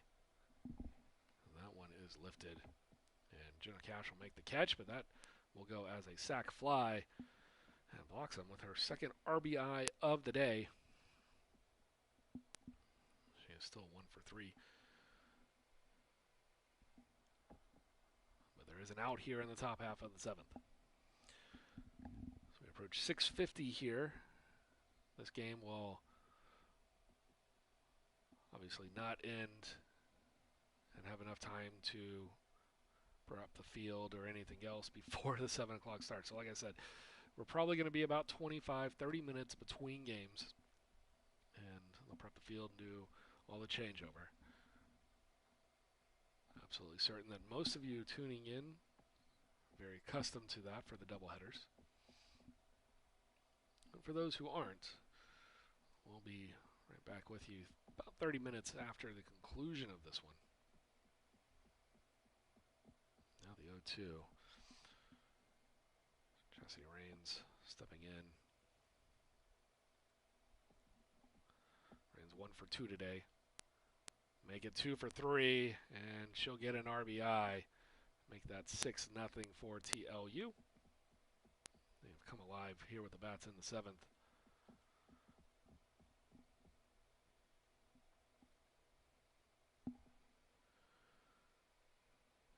And I believe Padilla should be due up.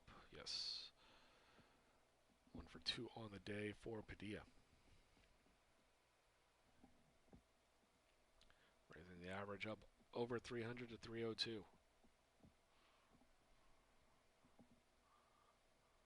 First one is down low.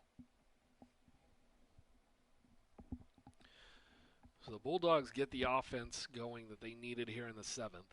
And that should give plenty of breathing room to Struther, who has had just a marvelous day out on the mound, or in the circle as it were. That one thrown back behind and safely is Rains over at first.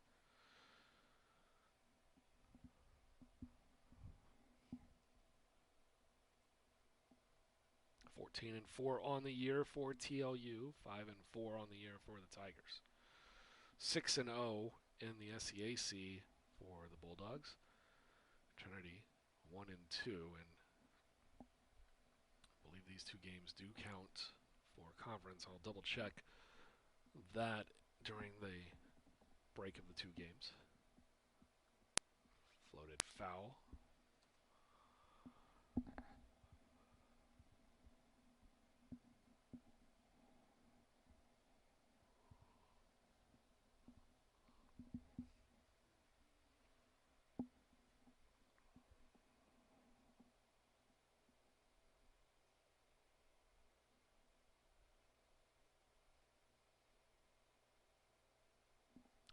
The 2-2 Padilla.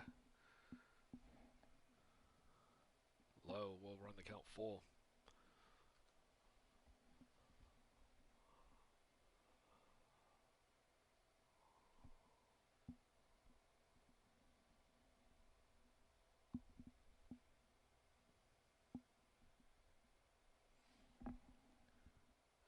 Off pitch is low. 2 aboard, 1 down. So Becker just not her afternoon, and Abby Martin, I think, has either seen enough or is at least going to try to calm her pitcher down. It looks like maybe just a calming.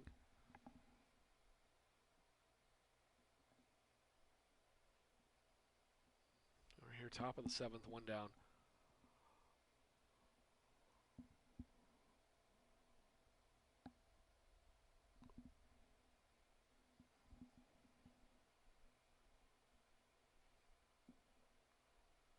Six runs, 10 hits, no errors, 7 left on for Texas Lutheran. No runs, a hit, 3 errors, and 1 left on for the Tigers. And Metzer stands in now, 2 for 3 on the day, batting .467 on the year, but that in limited at-bats. I say limited, it's 30 at-bats now on the year.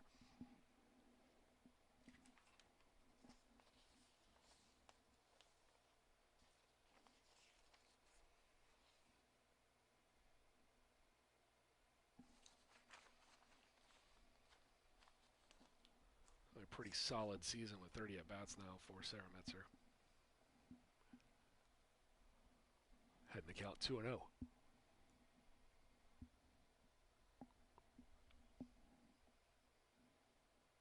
Swings through heavily on that one. Looking to make it a 3 for 4 day. She'll have to wait.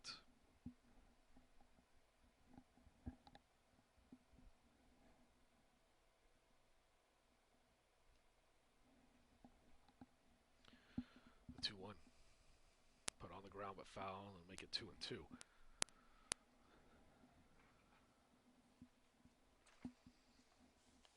Both of these teams next game be right after this one, but looking beyond that, for Texas Lutheran, they will host Shriner in a 4-game tilt this weekend on the 1st and the 2nd. That one is laced down the right field line but foul. And then they'll host Dallas the following weekend, Saturday and Sunday on the 9th and 10th, before they travel to Centenary, and then they're back at home against St. Thomas. And for the Tigers, after this, on the 2nd and 3rd, that one is ripped into center. Monaco going back, looking up, and it's just over her head in front of the eye in Trinity. And that'll be a double for Sarah Metzer.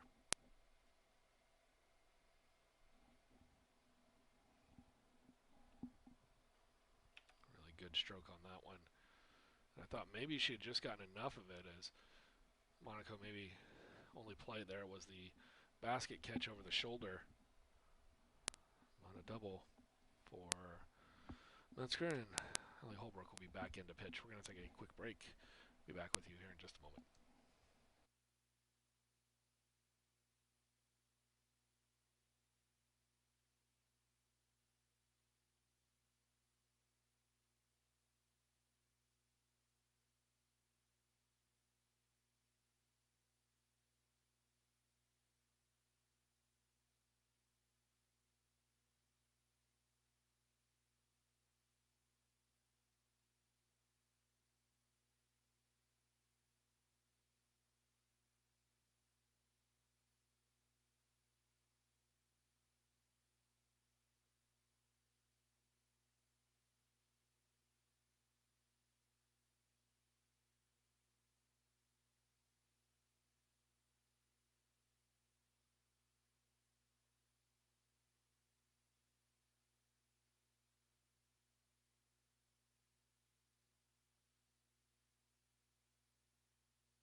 So Holbrook re-enters. She started the game, went through the lineup once, and she's now back at the 9 spot here with Chatham. 0 for 1 on the day is Kelly Chatham.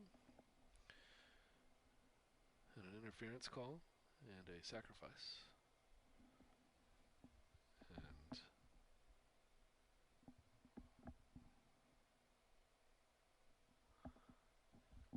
apologies, the information I was looking at just floated off the screen.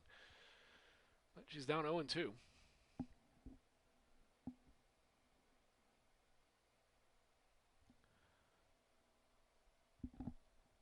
As Holbrook looks to maybe come in and put us to the bottom half. Runners on second and third, one down. That one's going to miss low and in, 1-2.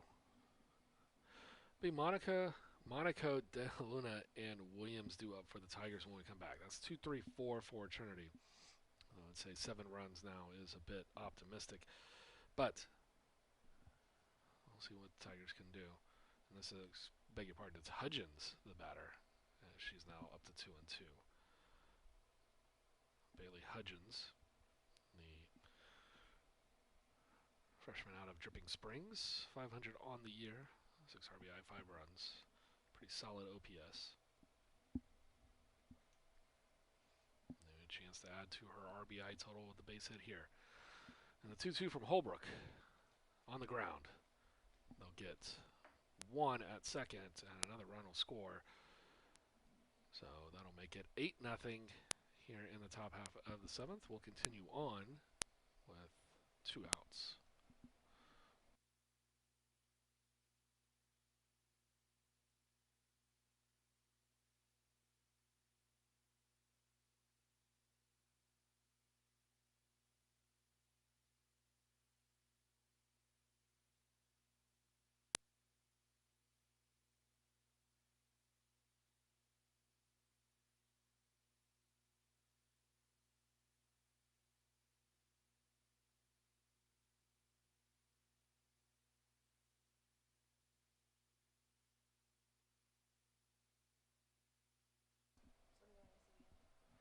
And Jordan will hit that one, and coming in will be Jenna Cash, and that will send us to the bottom half of the 7th, but 5 runs here in the top for Texas Lutheran. They push that lead now to 8-0. We'll be back in just a minute for the bottom half of game number 1, and then we'll have about a 30-minute break before game 2.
So bottom half of the 7th here, it's going to be Gina Monaco to get us started off.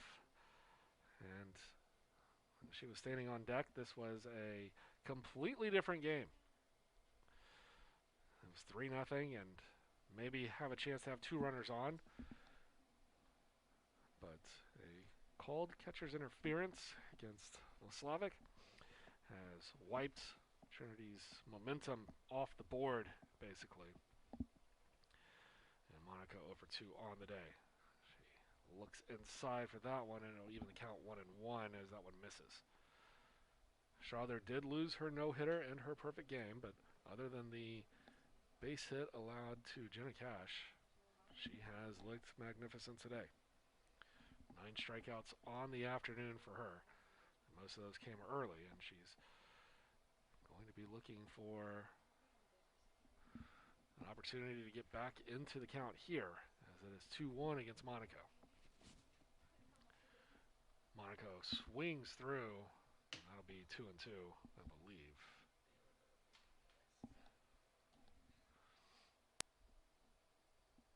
Yeah, 2-2 for Monaco.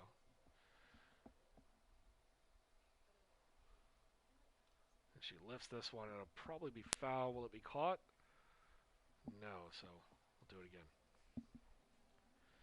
This is our field cam. I've already had one go out. Looks like the second one's on its way. We'll get everything adjusted in between games and get you caught back up and have a clear view for tonight's game, which will probably start around 7:40, maybe 7:45, depending on how this one finishes.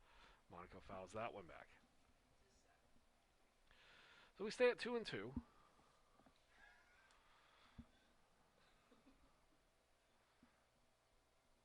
Strother now up over 100 pitches. No pitch counts in softball. Really just more of an indication of how they've managed to go through the innings. And I think Monaco was looking for an inside pitch. It's just the only way that you lay off that one. She knew it as soon as it was thrown. And we move on to Marina de la Luna. 0 for 2, strikeout and a pop out to second. Strother still looking for the shutout. So the Tigers could put something together here, maybe ruin the afternoon for Strother and build some momentum for game number 2. We've seen all the Tiger pitchers trying to figure out who we might see on the other side, as that one is, I think, fouled off, and it's now 1-1. On the year, Skylar Ouellette has pitched a game. Chastity Rains has pitched in another. They haven't. Chastity Rains has started 2. Strother started 6 coming in and 7 for Sydney Ouellette. So Sydney Ouellette might be our game 2 starter. I think if everything holds, we'll see if she's available. Also have Kayla Oliveira. That one misses up. Now 2-1 for De La Luna.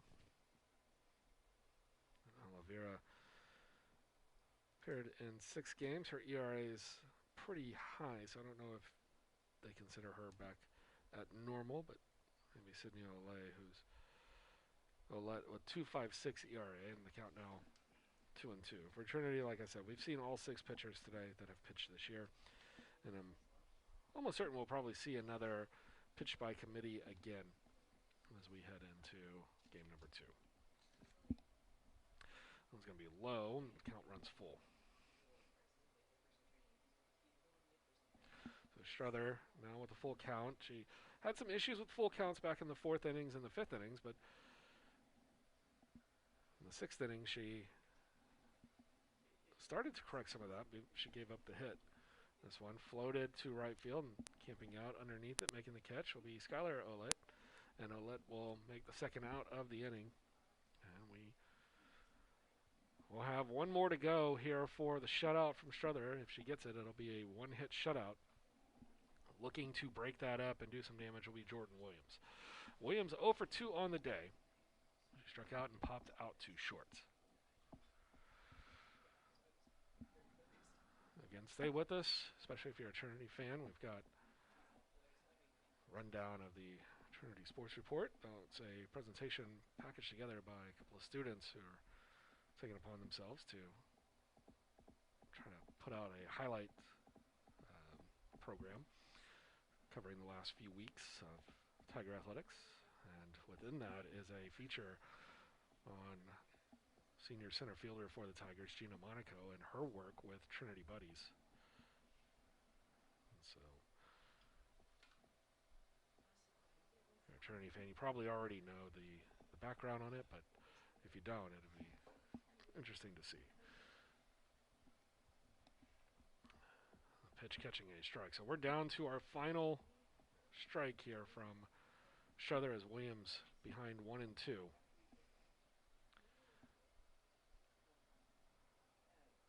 That one's lifted and foul, so we'll do it again.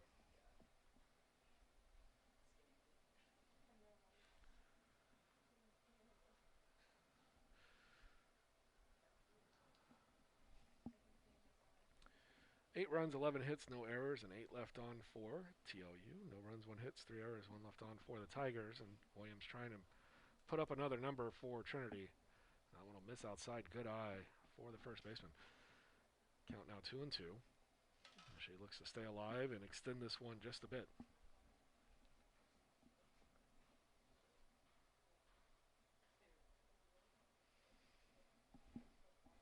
And the 2-2 from Struther.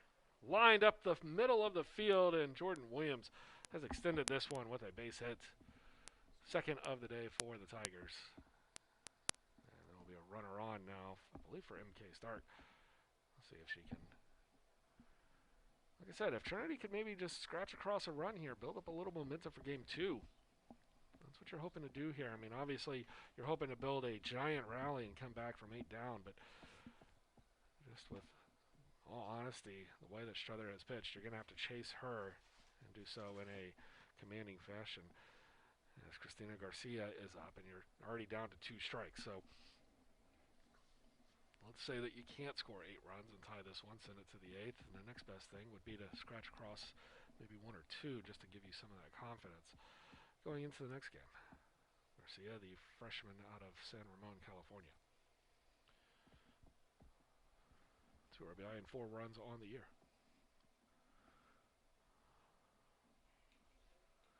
Hits that Struther gave up were in the 6th and the 7th, both with 2 out.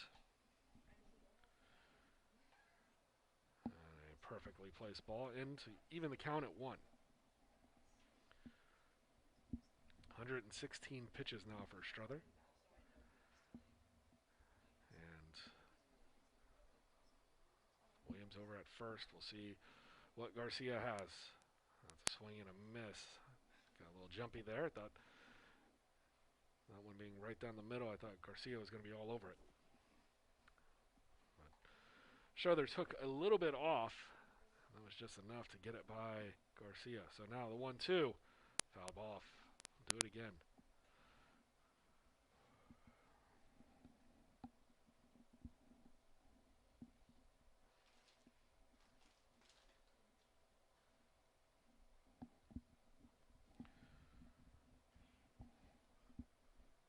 See if 10 strikeouts on the day for Struther are ready. And that will be fouled off from Garcia. She's not going to give in easily. She doesn't want to make it 11. It was a 3-0 game coming into the top of the 7th inning, and then TLU exploded for 5 runs. They kind of put this game out of reach, but it was a competitive game for 6 full, at least from the standpoint of a dominant dual pitching matchup between Struther and Kat Patterson in relief.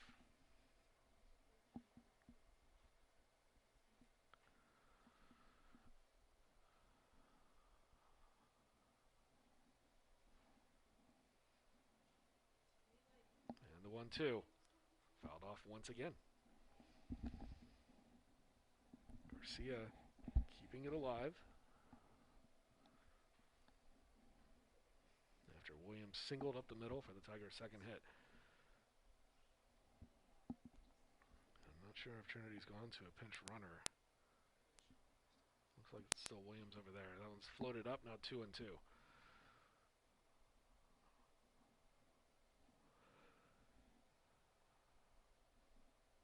Struther's pitch count now at 122. And the 2-2. Left high, make it 3-2, full count. Tigers have yet to have 2 on in the same inning. Came close last inning. And in the 6th, but it was not to be as catcher's interference call was made. Garcia floats this one left field, and camping out underneath is going to be Bloxham.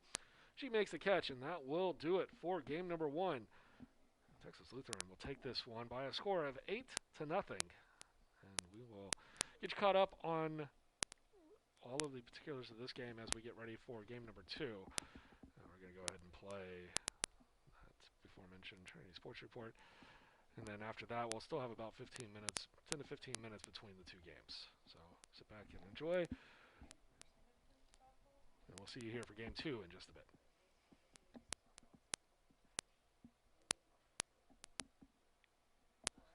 You're watching the second edition of the Trinity Sports Report. Our spring athletics season is well underway, but we've actually had a couple sports conclude recently, Brian. Yeah, the football team 2 weeks ago lost to Hendrix College in their attempt to make the Southern Athletic Association championship game, but they still got the opportunity to finish their season with a win as they pulled off a 38-15 victory over Birmingham Southern to finish the season with a 3-1 record. Meanwhile, inside Calgary Gym, the men's basketball team fell just short in their attempt to win their first SCAC championship since 2014. The Tigers fell to the St. Thomas Celts 80-66. It was a back-and-forth affair the whole time until the Celts started draining their three-point shots late in the second half to pull away. However, it was still an amazing season for the Tigers in head coach Jimmy Smith's first year at Trinity, and they returned most of their team next year, including sophomore and SCAC Player of the Year, Caleb Jenkins. Yeah, and obviously a ton of excitement on the men's basketball side, and same thing on the women's basketball side. They finished with a 10-2 record, and they were able to come out on top in the SCAC championship final, 73-63 against Colorado College last Sunday. They were led by senior point guard Jordan Rudd, who had a career-high 22 points, peaking at the right time in her collegiate career. Ashlyn Milton and Haley Coleman were also named to the SCAC tournament team. And Trinity Athletics doing so much on the field. Let's learn about what they're doing off the field to give back to the community with Gina Monaco. Could you tell us what the mission of Trinity Buddies is? Sure. So I started Trinity Buddies when I was a sophomore in college. So this is our third year doing it now. And initially it was really just to give back to any kid in San Antonio. We had impacted little leaguers, some school kids, ranging from elementary to middle to high school. And now in my senior year with the Trinity Buddies United as One fundraiser, it is specifically to help out homeless kids and families in the Northeast Independent School District. But really at the root of it all, it's just to give back to as many kids as we can in the San Antonio community. You started Trinity Buddies, you mentioned, when you were a sophomore, and now you're a senior, but it's not something that every college student just decides to do, to start a charity. So what really sparked your drive to start a charity like Trinity Buddies? I think a lot of it had to do with me being a San Antonio native. I was raised in San Antonio, and funny enough, I actually went to baseball and basketball camps here at Trinity.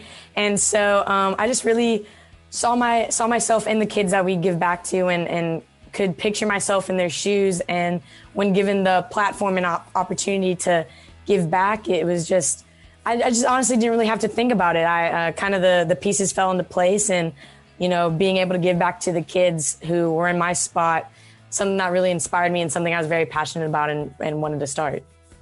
So with the pandemic, you've had to adjust on the fly and you can't host in-person events. So can you talk us through how you came up with the Trinity Buddies United as One fundraiser that's going on right now?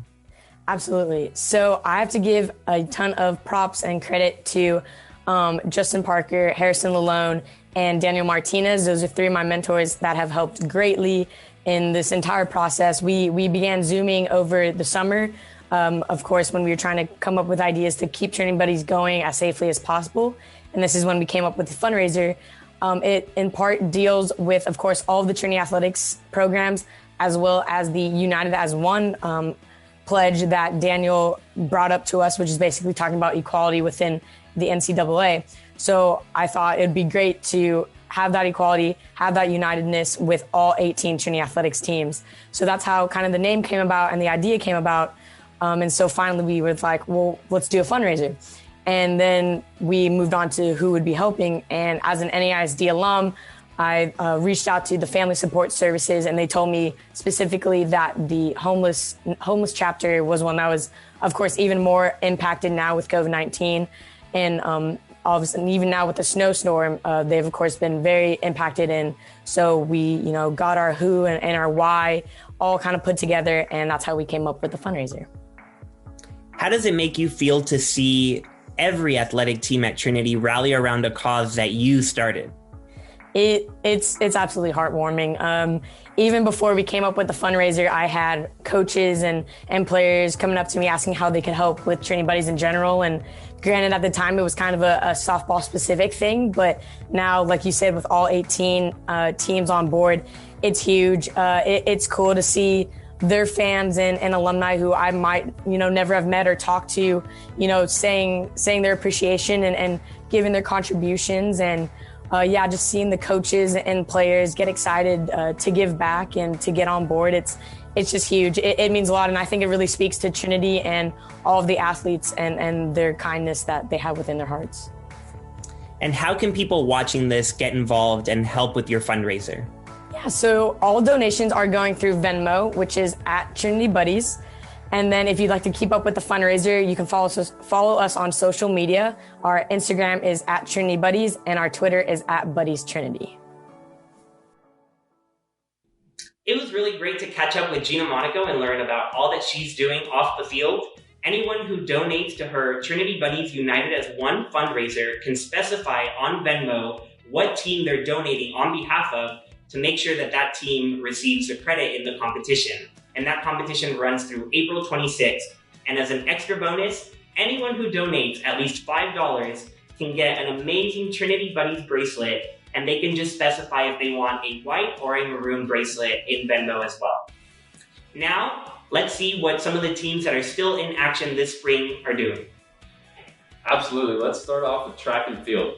Track and field recently got their season underway, first at home here with the Trinity Invitational, where they had 5 individual event winners, and then competing at the West Kitley Invitational last weekend. Paige Tagney was named SCAC Track Athlete of the Week for her performance in the 1,500-meter run, where she set a new personal best and broke into the top 10 all-time in Trinity's record books. After the West Kitley Invitational, 2 more Tigers were honored by the conference. The first was Sean Majors, who placed 5th in the long jump with a jump of 7.18 meters, the best in D3 in the nation this season. And the second was Avery Puig, who posted the best times in the SCAC this season for both the 100-meter hurdles and the 100-meter dash. Coach Whitehead has his athletes competing at a high level as we head into an exciting weekend for Trinity Track and Field, where they'll be competing in 2 competitions. A handful of Tigers will compete at the Texas State Bobcat Invitational in San Marcos on Friday, March 26th. Most of the team will be in action on Saturday at Texas Lutheran University's D3 Challenge in Seguin, Texas. Keep an eye on this Trinity Track and Field team. They've come hot out of the blocks in 2021. Trinity's baseball team sits atop of Division III as they're ranked as the #1 team in the entire nation. The Tigers boast a 10-1 record and are coming off a dominant win over Mary Hardin Baylor, thanks in large part to 5 RBI and 2 home runs from sophomore Brian Schaub. Schaub, the transfer from the University of Richmond, leads the Tigers with 6 home runs on the year.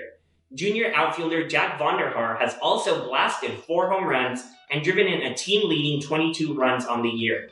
After spending almost the entire month of March on the road, the Tigers are finally back in this beautiful field behind me as they play their next 8 games at home, including their first conference matchups against Austin College.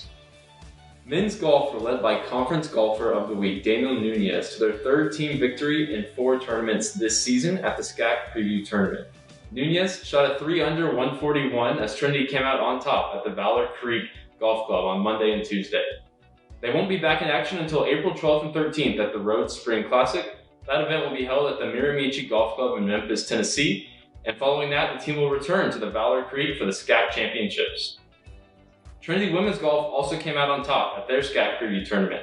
All 8 Tigers who competed finished in the top 15 individually for the competition, headlined by Kiona Hisu, who finished 3rd. Trinity will be back in action next week at the Lady Crusader Spring Invitational on Monday and Tuesday. The event is held in Stone Tree Golf Club in Killeen, Texas, and is hosted by the University of Mary Hardin Baylor. Good luck, ladies. The men's tennis team is coming off a couple of dominant victories against Concordia and the University of Ozark. Sophomore Hao Wynn and junior Christian Settles won the award of SCAC Doubles Team of the Week. This is the 3rd time the pair has won that award, winning twice in 2020. Settles also won the award for Individual Tennis Player of the Week in the SCAC. That was also Settles' 3rd time winning this individual award. The tennis team will next host opponents Southwestern and Shriner on April 17th. Meanwhile, the women's tennis team has also pulled off a couple of recent road victories, including shutting out East Texas Baptist and escaping with a close 5-4 win over the University of Texas Dallas. Seniors Zoe and Mary Cafin were named SCAC Doubles Team of the Week for the second consecutive time this year and the fifth time in their time at Trinity. First year Elodie Richard also won the SCAC Singles Player of the Week for the second time in just her first year. The Tigers will host several matches over the next few weeks, including against Division I school Incarnate Word on April 7th.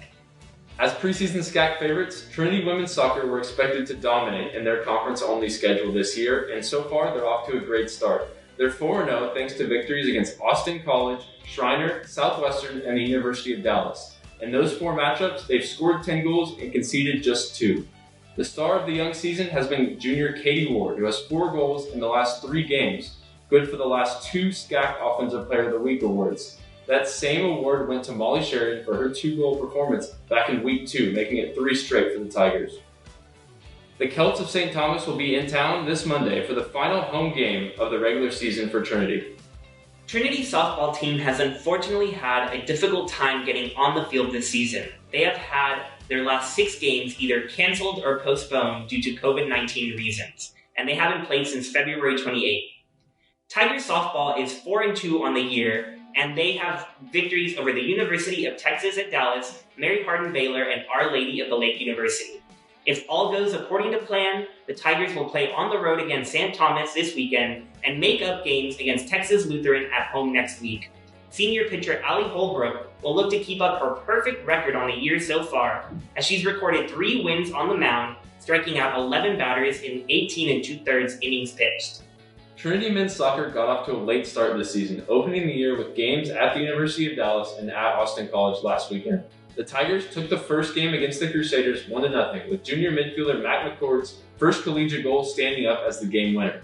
The second game was a come-from-behind success for Coach McGinley's men, with goals coming from returning All-American Brady Johnson and new transfer Chin Adji to overturn the 1-0 deficit Trinity faced early in the second half. The Tigers will be at home for the first time this season, starting with a Friday contest against Southwestern, who comes into the weekend in second place in the conference with 7 points from 3 games. They'll round out the weekend by facing the Celts of St. Thomas, who currently lead the conference with 11 points from 5 games. The Celts boast SCAC Offensive Player of the Week, Gabe Salako, who was involved in 3 of their 4 goals last weekend. The volleyball team is ranked second in the nation across Division III and has responded to 2 tough losses against Colorado College with 4 consecutive victories against Centenary College and the University of Texas Dallas. Senior outside hitter Avery Tuggle crushed 23 kills and recorded 11 digs against UT Dallas, making her the Player of the Week across the nation according to the American Volleyball Coaches Association. She is only the 3rd Tiger to ever win that national award. Since there is no NCAA tournament this year for fall and winter sports, volleyball will wrap up their season with the SCAC tournament. But before they get there, they still face St. Thomas at home and have a trip to Seguin to face Texas Lutheran.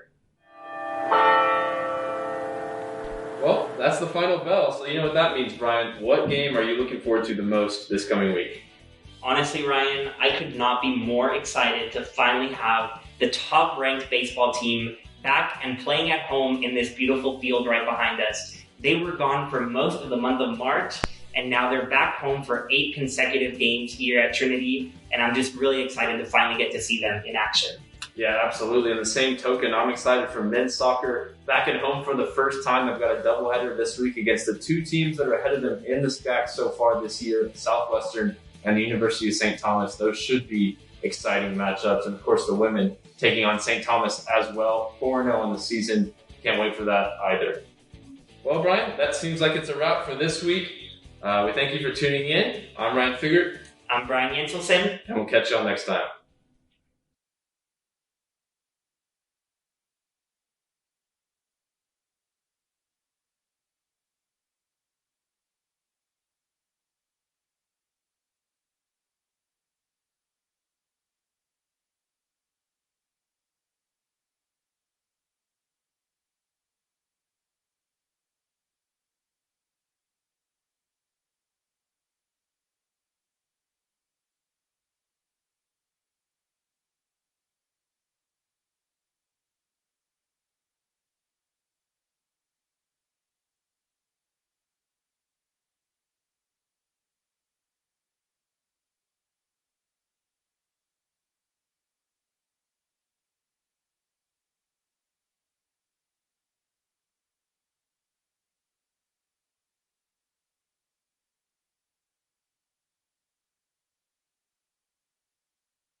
Shortstop number 4. Welcome back Haley here for Chow. game number 2. As the The pitcher for Texas Tigers Lutheran, have taken number the field, 17, and we're Sydney Willett.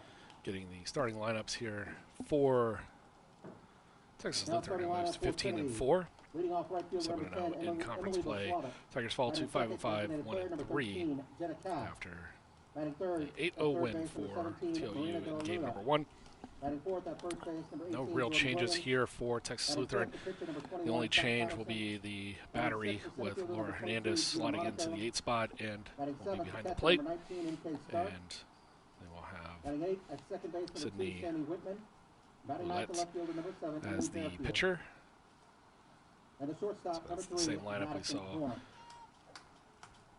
for the Bulldogs in game number 1. A little bit of shuffling here for the Tigers in game 2. Slavic will lead off. Jenna Cash will be the designated player and bat second. Marina De La Luna will bat third. Jordan Williams fourth. Kat Patterson fifth. Gina Monaco sixth. MK Stark seventh. Top of the first Sammy inning, Whitman leading eighth. off for And Texas Emily Lutheran, Bearfield center will fielder, number bat 26, ninth. Kelly Gerda. So we're just about ready to get started. We are underway here with Kat Patterson and Kelly Jordan.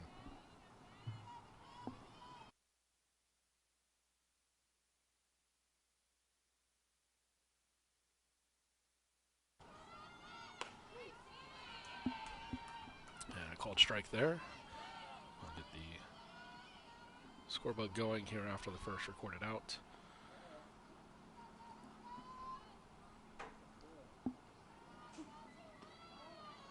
That one will miss a low. I believe the count's 2-1.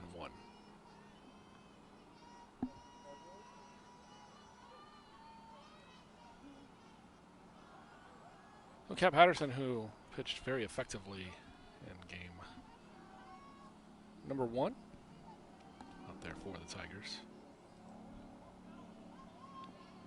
If you caught that game, you saw her drop her ERA down to 4.36 on the year. Slow roller over to short, and like I said, the runner is safe. So a leadoff single here for Texas Lutheran is Kelly Jordan making her way. Next up for the Bulldogs, the second baseman, number 5, Casey Martin. I'll bring up Casey Martin.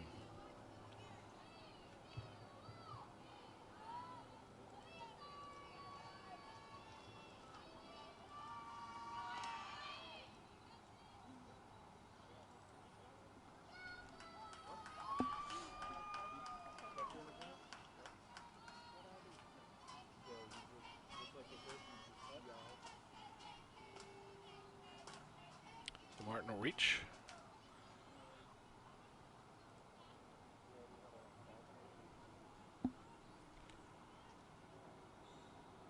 Batting third for the Bulldogs, the designated player, number 2, Rebecca Snow.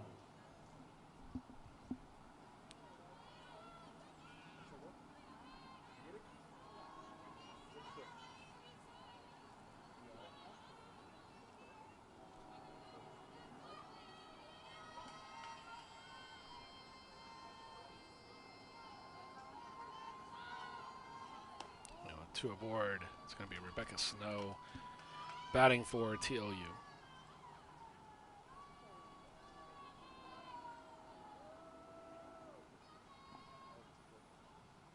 We're still waiting the stats to kick over. Runners on second and third now with the wild pitch.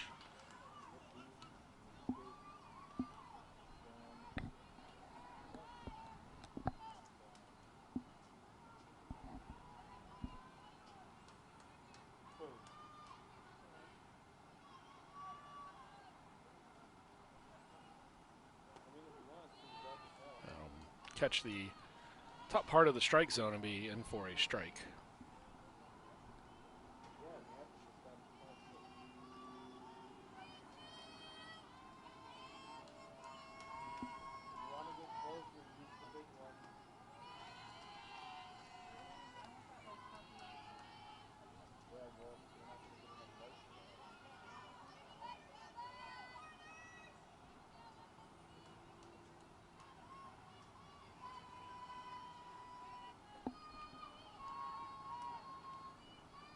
Patterson in the first game. That one is ripped into right field.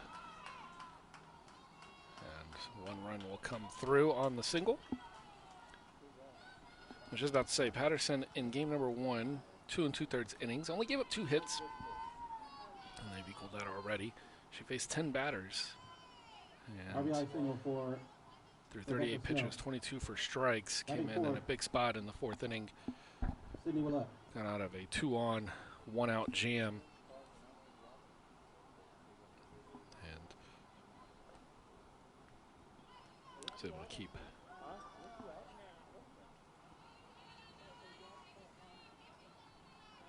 TOU at bay, who struck for 5 runs in the late innings in the 7th. So Skylar Ouellette batting .382 after the first game. Actually, I think that's where she was batting coming in.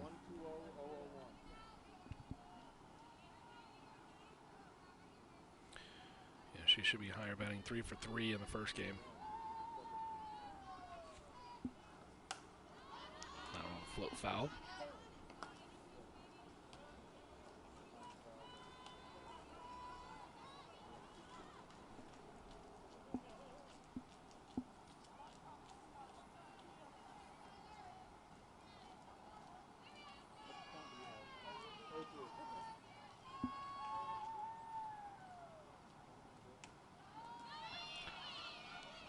Going to get away from the Tiger catcher in K. Stark. For another run on the board for TOU. They now lead 2-0.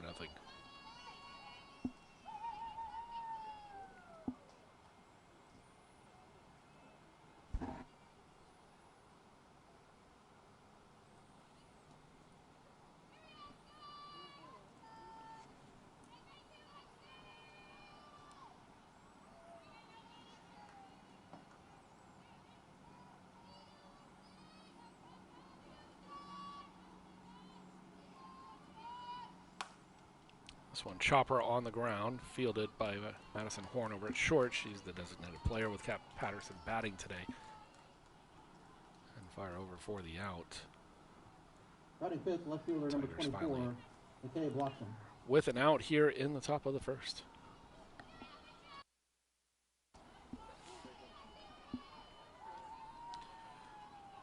I'll bring up Bloxham. And McKay Bloxham with a monster triple. She came in batting .381 into the games today.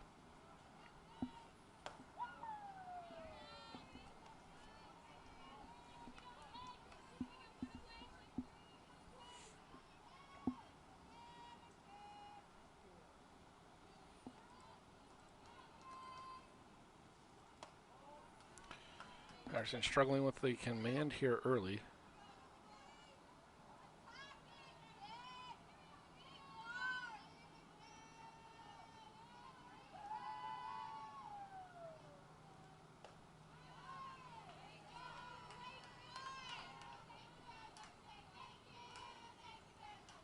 That'll be a walk.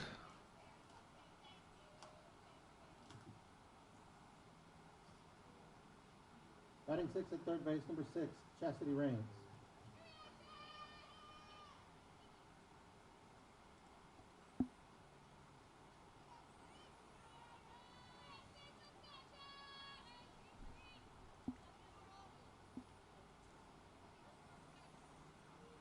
So I'll bring up Chastity Rains.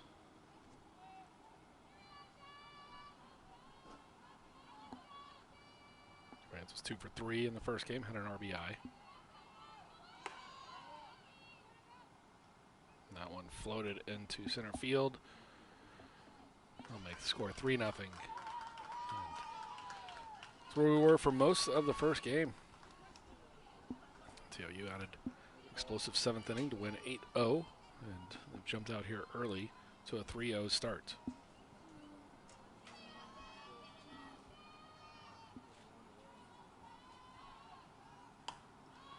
Popped out of play.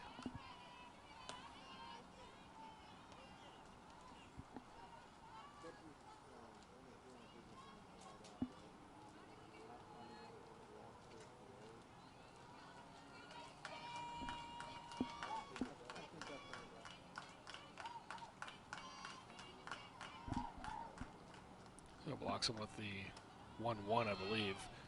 And that one's going to get away from Starkin. Things have gone from bad to worse here for the Tigers. Runner now on third, already 3-0. Just the one down. Now 2-1 on Bloxham. Smoked into center field. That'll be caught by Monaco, but then it'll go as a sac fly. Make it 4-0 for TLU here in the first inning. RBI for Chastity Raines. Next up at first base, number 15, Haley Padilla.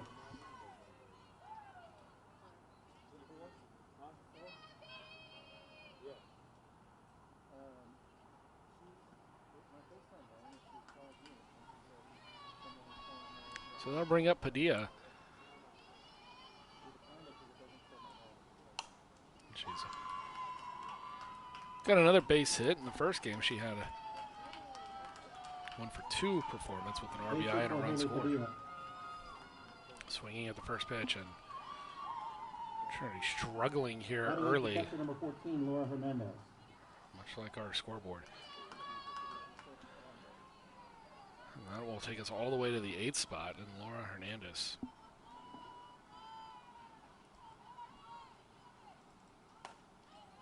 Comes into the season batting .389, didn't play in the first game. Of course, not a surprise as TLU with 2 catchers. Leaving 1 for game 2. As Sarah Metzer with a phenomenal job in game 1, and that one's going to go across the diamond.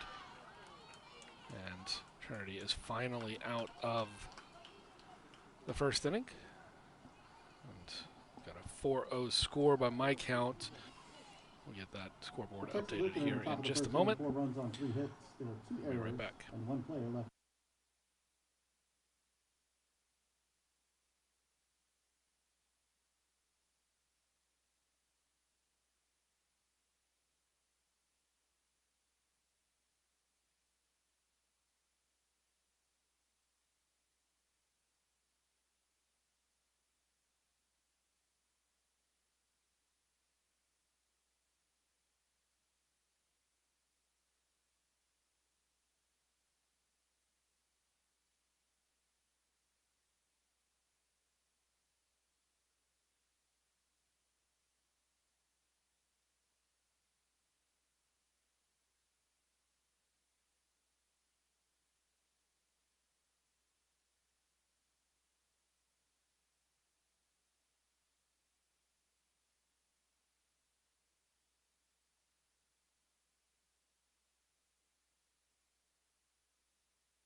You see the numbers there for Sydney Ouellette, 6-2 on the year, 2.13 ERA in the whip under 1.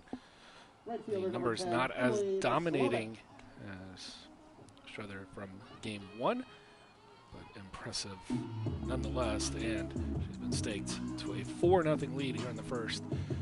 Slavic now batting .258 on to the season.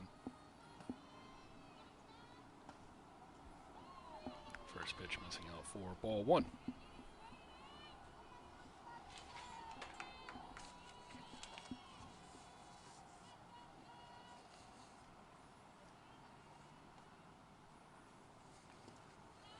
Slavic, who had 3 catcher's interference in the first game, including 1 in the 6th inning when Trinity looked to maybe threaten and put 2 aboard, down 3-0, but that ended the inning in the 6th. Chopper, that'd be foul. Strike 1.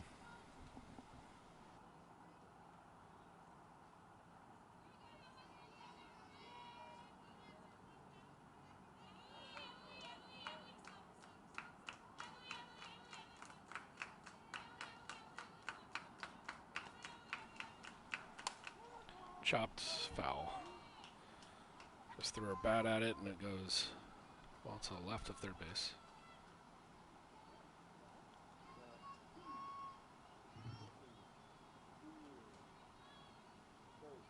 Batting second, designated player number 13, Jenna Cash.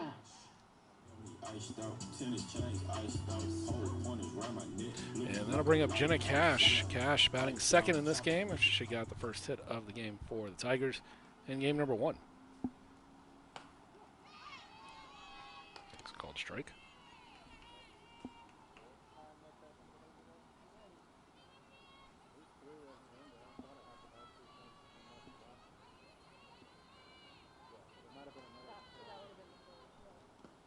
It's down low, be 1-1.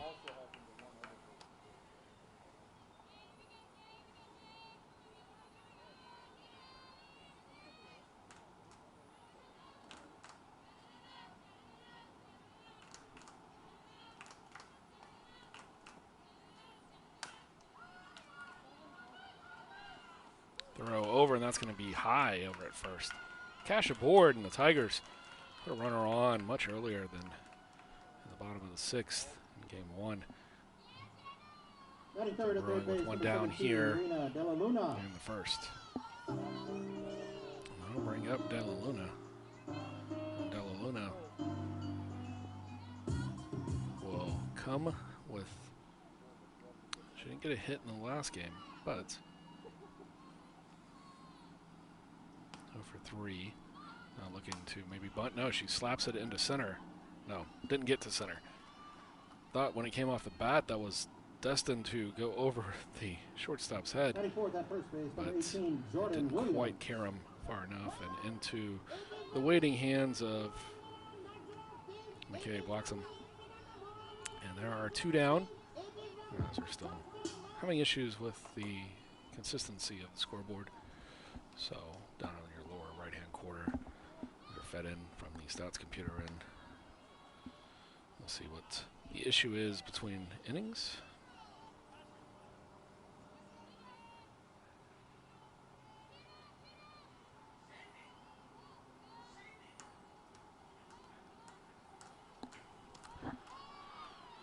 Big swing and a miss here from Jordan Williams. She had a hit in the game back in the 7th inning in game 1.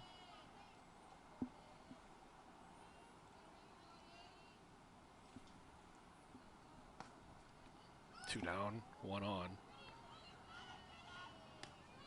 Here in the bottom half of the first.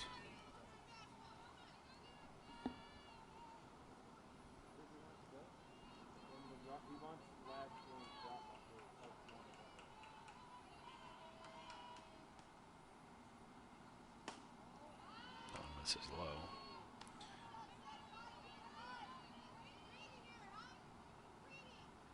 So the umpire says, I think that it might be at 2-2.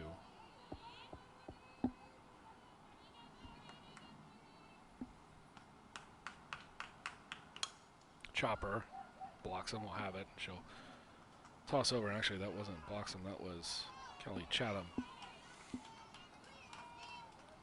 Shaded over into the shortstop spot. So we've played 1 complete. Texas Lutheran with the early lead, 4-0 here in game number 2. Be back.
So to the 9 spot here in the Bulldog order, it'll be Chatham to lead us off for the second inning.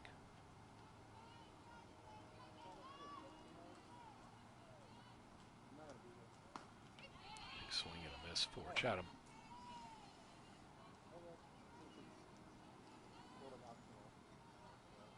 Came into the day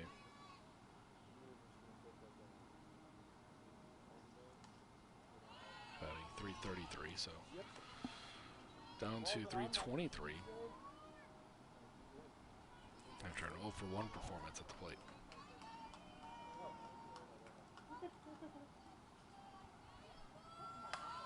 Going to show bunt, lay it down. This will be fielded. She's going to leg out a infield single on the bunt. Yeah, Luna charging in, making a nice play, but not enough to catch Chatham. And that will be a leadoff single for TLU here in the second. And back to the top of the order, as the runner's going to go down to second and get there easily. Jordan 1 for 1 on the day. We're here in game number 2. Now sitting at a .439 average.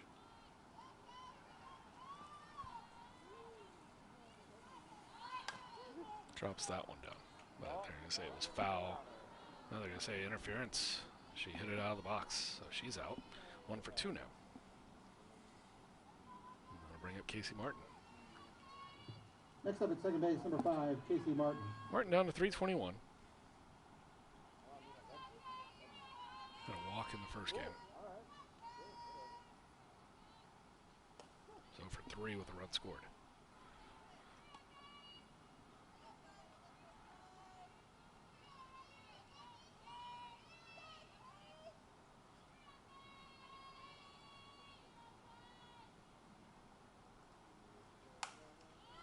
Slapped into left field. Just past the dive of Horn. Base hit for Casey Martin. And Martin with a single, her first of the afternoon. 1 for 4 here on this Tuesday evening. Bring up Rebecca Snow.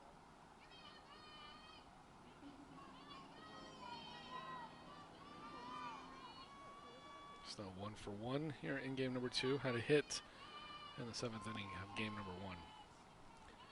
Average at .518 on the year. Tigers are able to number 2, Rebecca Snow. retire Snow for the first 3 times she came to the plate.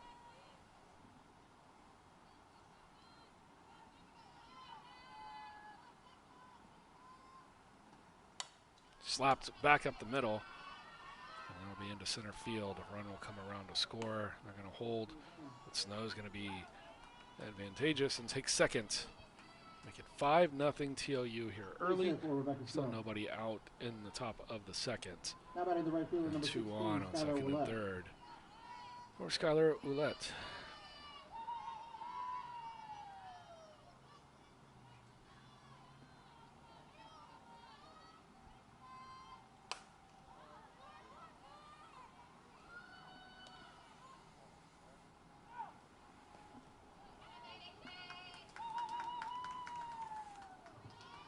RBI for Skylar Ouellette.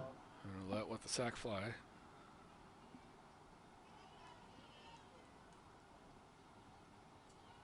Now batting the left fielder, number 24, McKay Bloxham. That'll bring up Bloxham.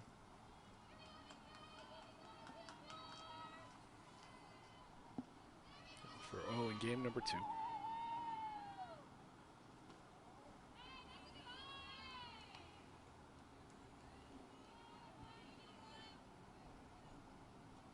Did have a run scored back in the first inning. Currently batting .378 on the year. That one rolled over to second and bobbled and kicked around by Sammy Whitman. Make it 6-0 TLU here in the second. Tigers may have seen their best 6 innings earlier, as this one is getting away quickly.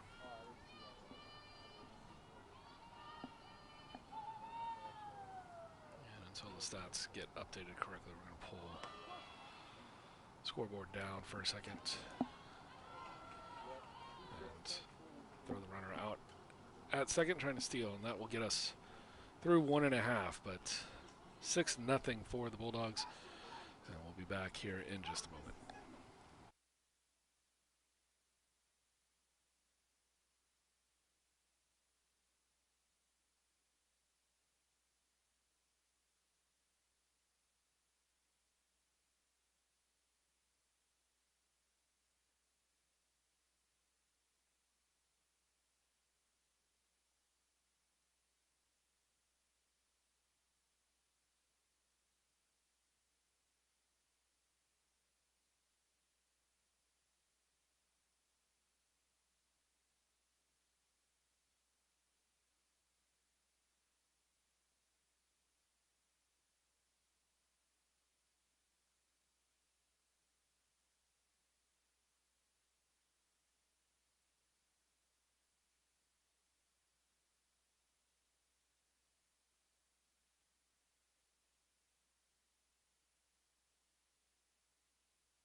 So, bottom of the second, and there were 3 runs scored for TLU in the top of the second.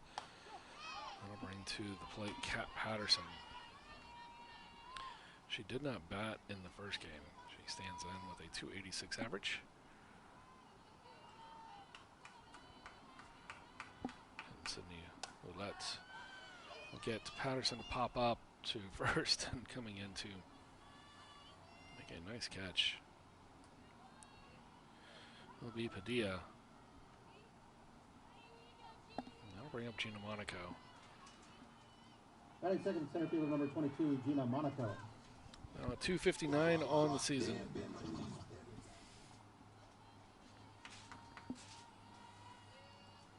I hope in between games you're able to catch feature from Brian Yanselson and Gina Monaco in their Zoom call interview about her initiative with Trinity Buddies and United as One. If you're on Twitter, you can find out more about that at Buddies Trinity.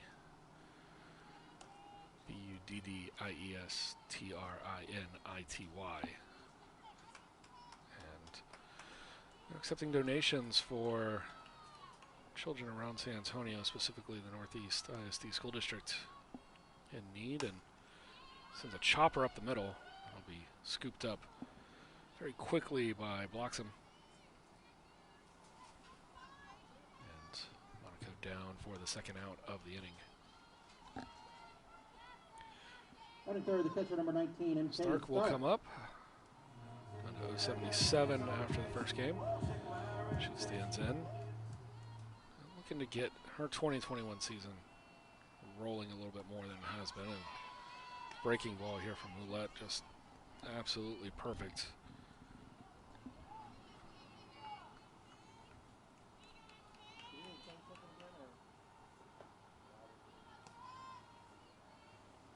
This one slapped up into center field, and that is going to fall. MK Stark with a hit. For MK Stark. And for Stark on the season, hit number 2. Next up for the Tigers at second base, number 2, Sammy Whitman. And that'll bring up Sammy Whitman. Did not bat in the first game. And she stands in, batting .222 on the year. So Whitman with a runner on and 2 down.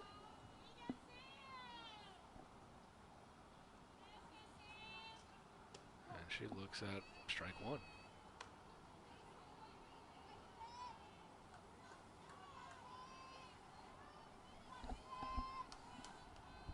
Mentioned in the first game, TLU ranked number 4 in NCAA Division III. The only SCAC school in their top 25.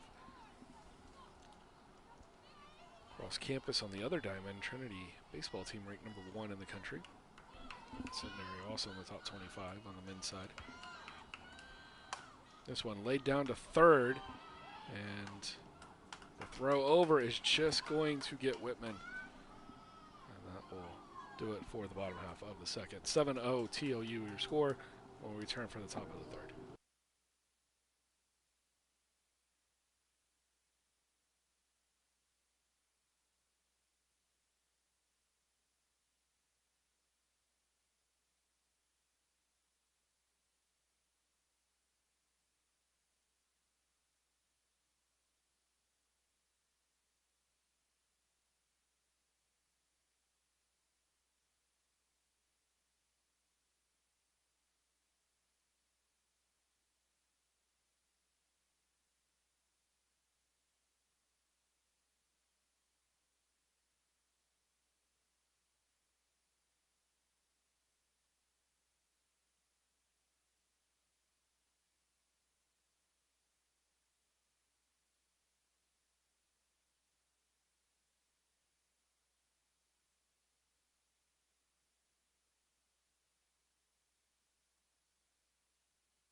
Top of the third inning, Chastity Rains to lead it off for Texas Lutheran. Up to 396 here in 2021. Top of the third inning, leading off for the That was Bulldogs. after At third base, number 6, Chastity Rains. a 2 for 3 day at the plate. 2 runs scored and an RBI back in game 1. And a sac fly back in the first. Oh, misses up high. Patterson falling behind 1-0.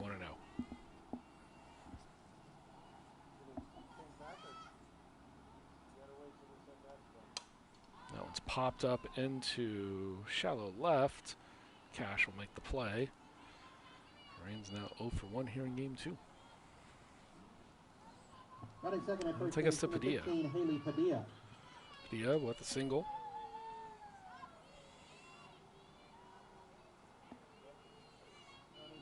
Over to the left side, back in the first inning.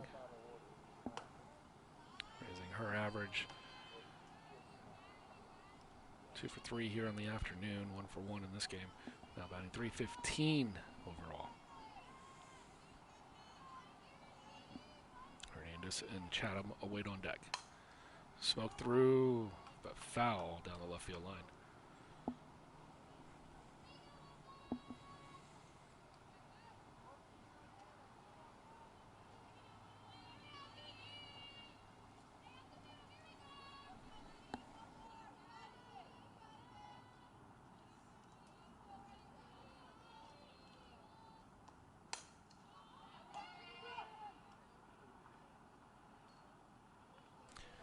Padilla laces one, but it's going to land just foul. It's hard to tell with the cage kind of converging with the left field line there on your screen. And unfortunately, with the center field cameras having some issues right now with not being able to capture the focus, I think we're going to stay here with this view. Kind of see the whole field. No, misses outside. Evens count at 2.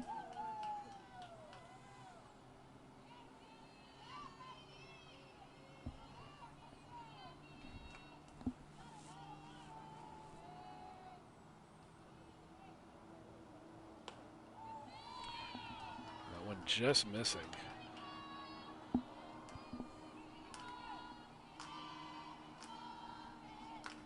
Full count for Padilla, 1 down here on top of the third. If you missed it, 4 runs in the first inning, 3 in the second. This one's fouled back, and that'll be well out of play. It might have gotten up into Mabry Tennis Pavilion.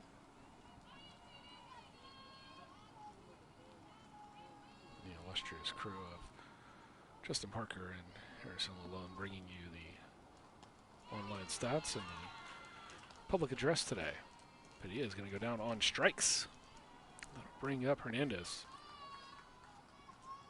How batting the catcher, number 14, Laura Laura Hernandez. with the ground out to short on her first at bat. Didn't play in the first game. Changing catchers for the second. That one misses high. To you 5 runs in the 7th of game 1, 4 first inning, 3 in the second inning, and Tigers looking to snap that streak. Run scored in an inning. But Hernandez will have none of it That's a base right hit for now. Laura Hernandez. Keeps the inning alive with 2 down with a base hit Batting into the left shortstop, field. number 4, Kaylee Chatham. Bring up Chatham. 1 for 1 here in game 2. 0 for 1 in game 1.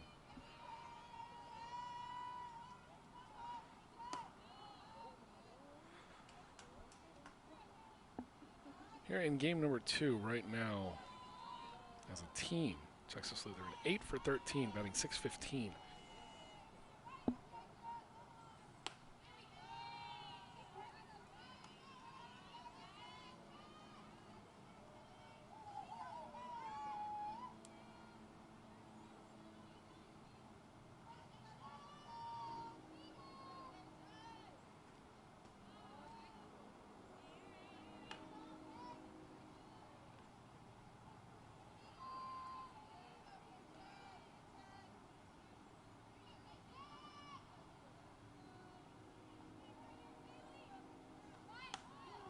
Bunt is laid down, but they're going to call her out.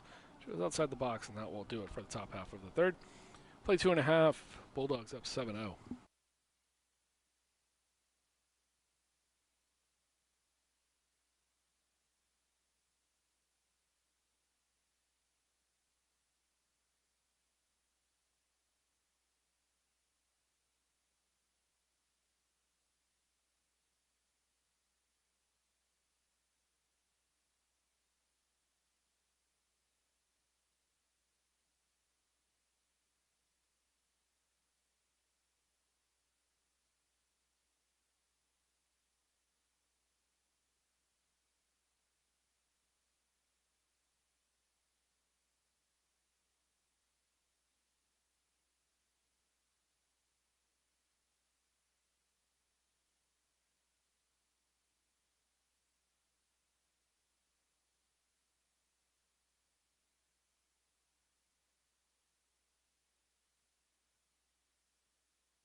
So bottom of the third inning, it's going to be Bearfield to lead us off.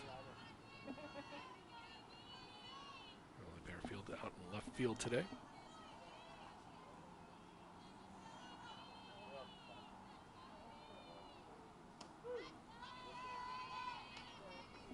Count even at 1.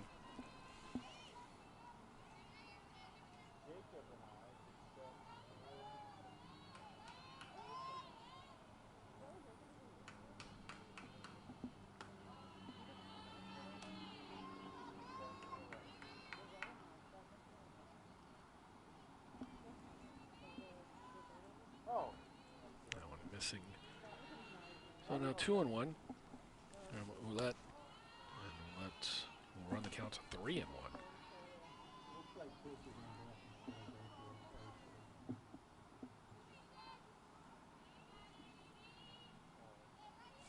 Sydney Ouellette now up to 28 pitches so far after 2 innings, and that's that bat to Bearfield. Almost takes out Vlaslavic waiting on deck. Actually, it's not Vlaslavic. It's going to be a pinch hitter, I believe. Christina Kish waiting on deck.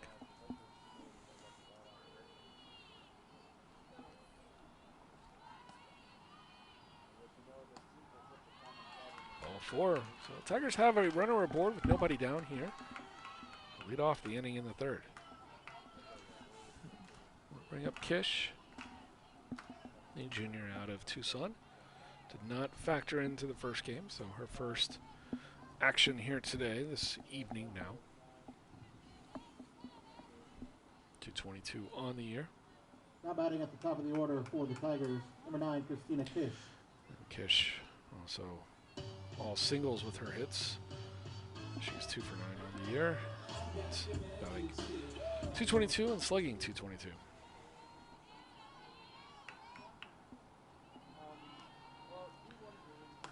Tigers can get something going, but Kish will swing through. Falls behind in the count. Trying to cash up on deck. So Kish now to the leadoff spot, and then she'll be followed by Cash. That's going to be inside. The throw back down to first. Bearfield's back in easily.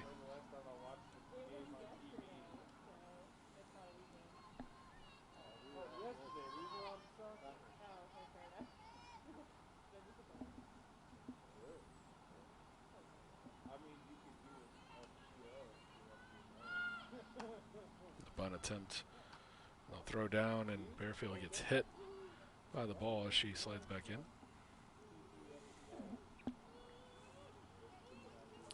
I believe it was a ball, so it should be 2-1.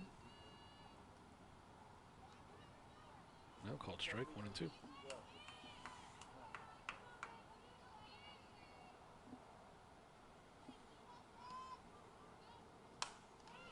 That one hit back up the middle off of Sydney Ouellette's glove, and coming on to make the play. Fantastic job by Callie Chatham, staying with it. And throwing out Kish over at first. The runner will move up to second into scoring position with 1 down for Jenna Cash. Cash 0 for 1 here in this game, and she reached on a throwing error by the shortstop.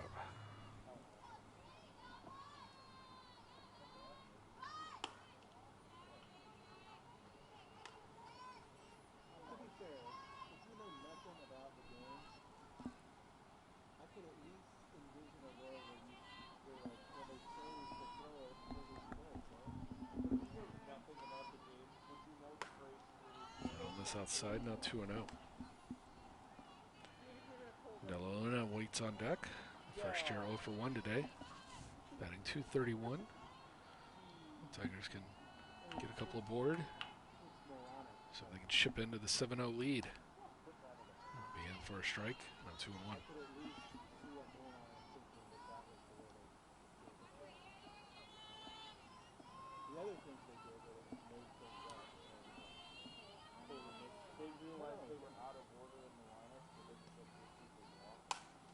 Down the line, but foul.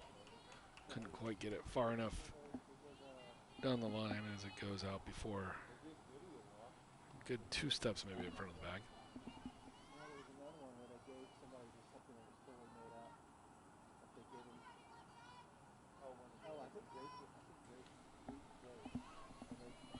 Now the 2-2 to Cash.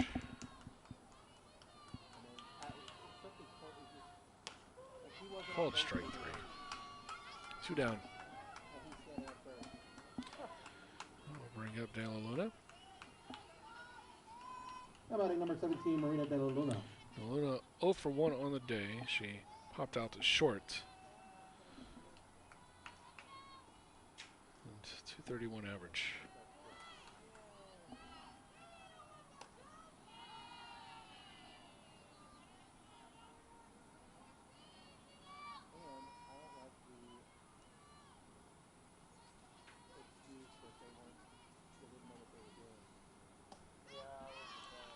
Well, the umpire says it was low.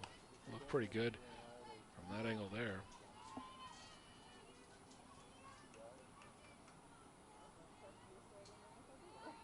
2-0, runner on second, 2 down.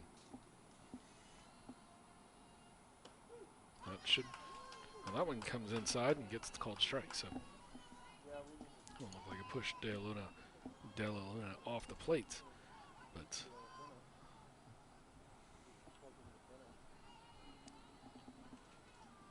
I mean, it should be 2-1. That should be in for a strike. No, he's going to say low again, 3-1. An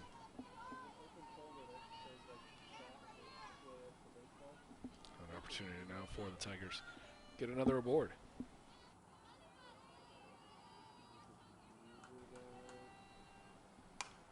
And she hits that one into left, but right at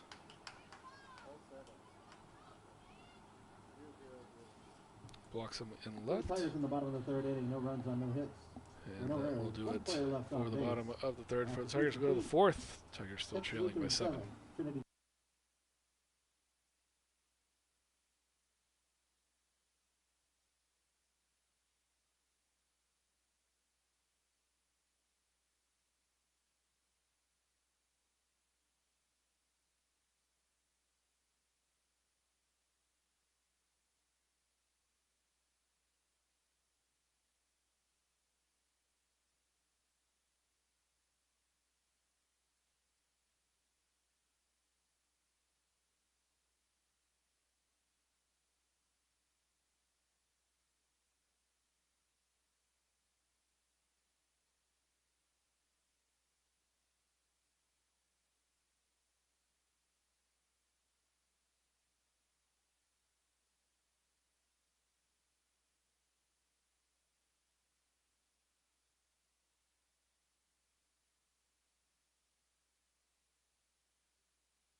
So moving on to the top of the fourth.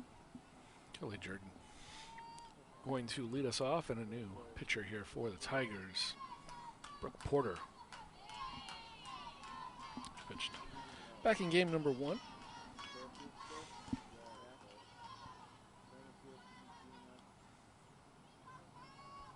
Pitched an inning in the third, gave up 2 hits and a run. Issued 3 walks while facing 9 batters.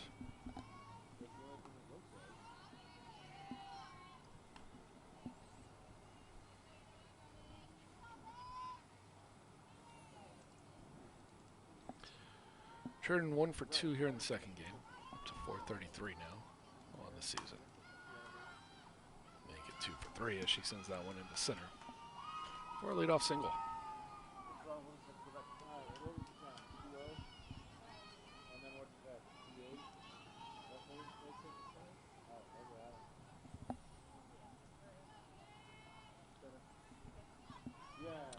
Casey Martin will step in. 1 for 1 so far today.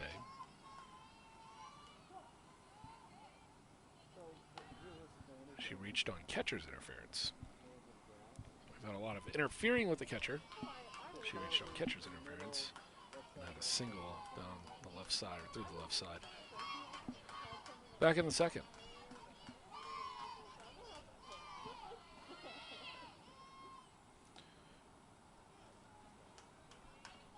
Jordan will steal second.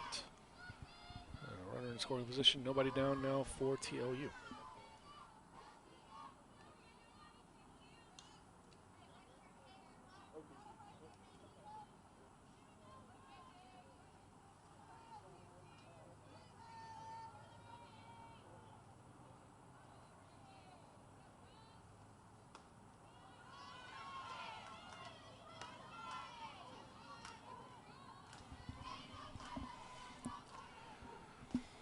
So Porter with a 1-2 count.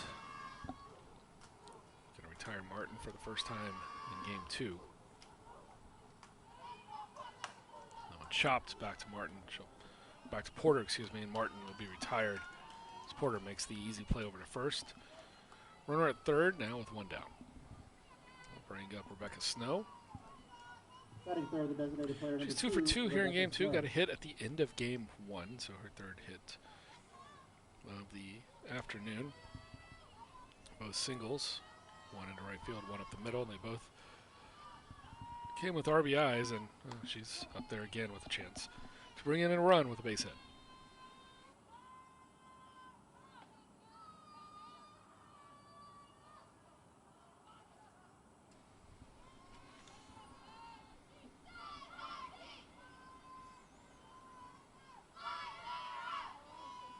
Time called.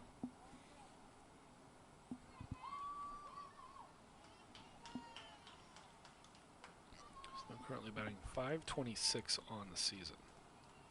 Batting .500 here in these 2 games today. 1 for 4 and now 2 for 2. That one floated to left field. Cash will have it, but it'll go as a sac fly, so they retire her, but she's still 3 for 6 on RBI for the 2 Rebecca games Snow. today. Make it 8-0 for the Bulldogs. Batting 2 fourth, down the here right fielder in the number 4th. 16, Skylar Willett. And now Skylar Ouellette, junior. 0 for 1 here in game 2, 407. Raising that average with a strong showing in game 1. She hammers that foul.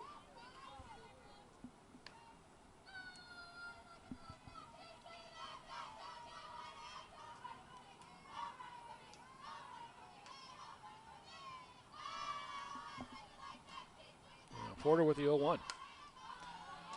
That is lifted, and that should stay in play. Coming up to make the play will be Della Luna.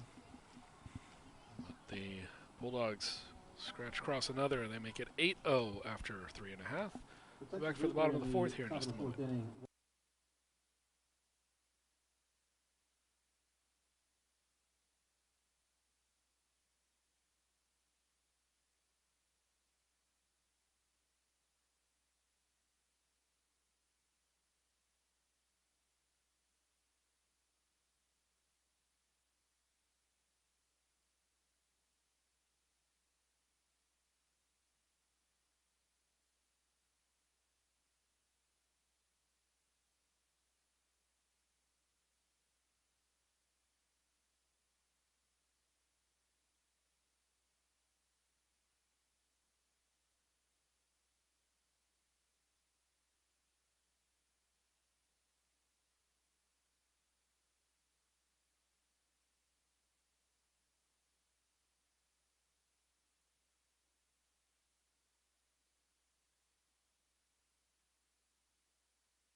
We'll lead off with Jordan Williams here in the bottom half of the 4th. She's 0 for 1 on a fielder's choice. Went 6-4 back in the 1st. 6 RBIs and runs scored on the year for Williams. Ouellette now up to 45 pitches. And the 8th run there in the top of the 4th. Important for TOU if they can either hold Trinity off the scoreboard or at some point have a 8-run lead after 5. This one will end then after the 5th inning. So Williams up there trying to put a dent back into that. First pitch, or excuse me, the 3rd pitch rolls over to Casey Martin at 2nd, and that'll be 1 down. Batting second, Bring the up pitcher, number 28. Porter. Porter. So Porter came in for Kat Patterson, and Madison Horn is the designated player, so Porter's going to bat. And she hasn't batted yet today. She came in and pitched in the first inning. On the season, not a hit. First pitch swinging, that is fouled off. He's 0 for 5 on the season.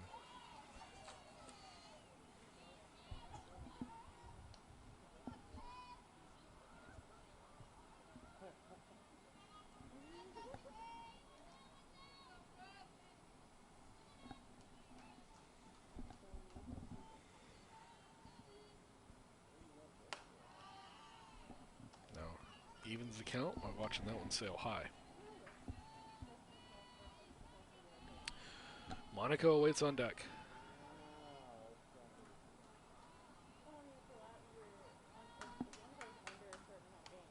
Fouled off 1 and 2.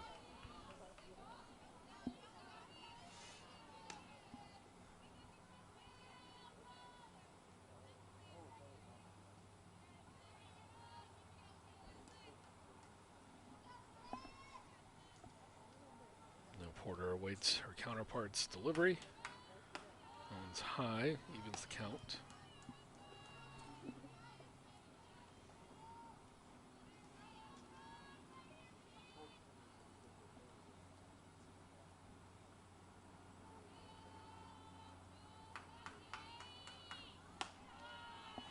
Well, full count for Porter, and has a chance to reach base without really doing anything.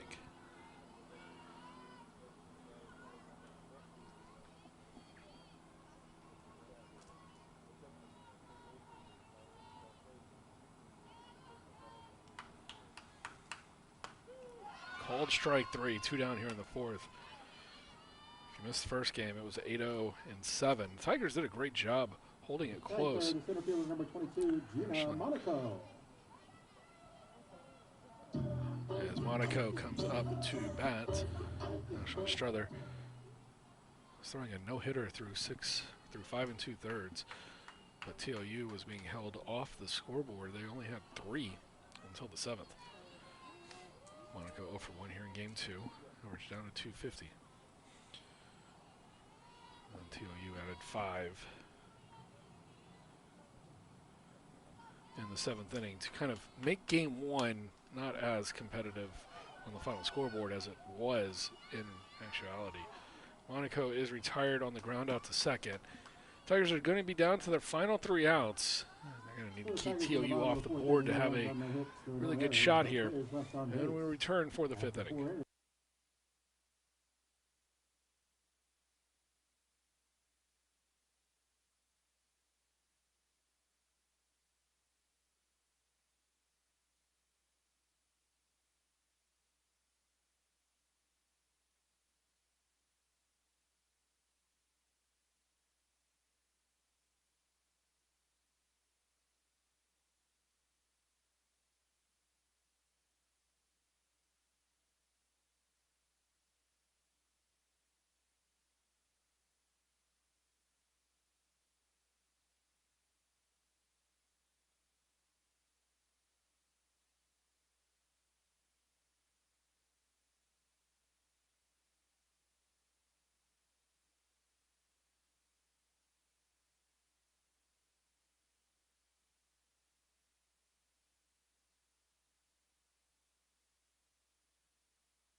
McKay Bloxham will get us started here for the top of the 5th. She's 1 for 1 here in game 2.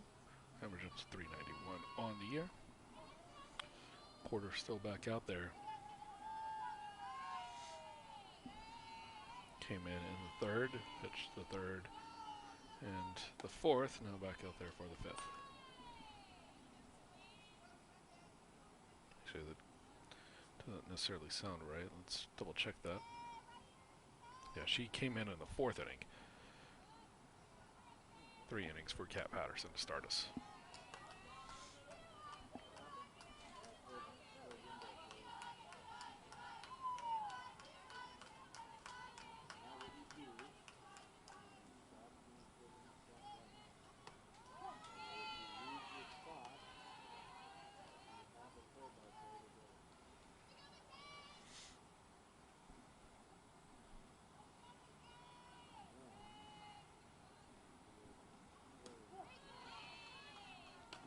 called strike.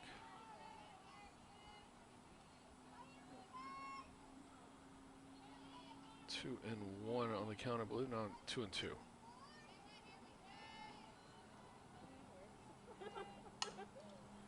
Softly rolled over. That'll be an easy play for Jordan Williams over at first.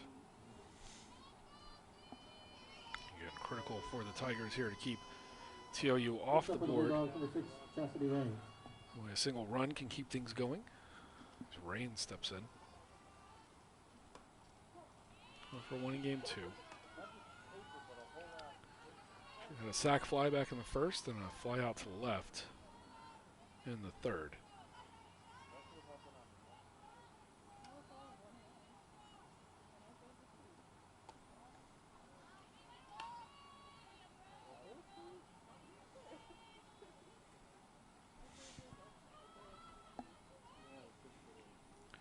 And the count 0-1.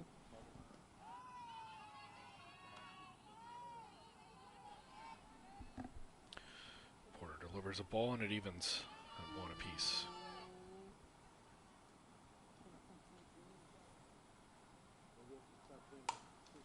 That one into left field with one hop in front of Kish.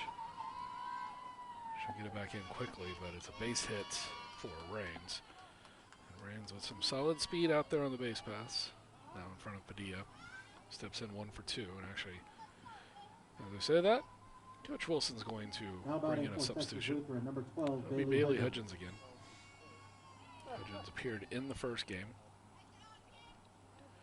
Was 0 for 1, but had an RBI. That makes 7 on the year, now batting .444.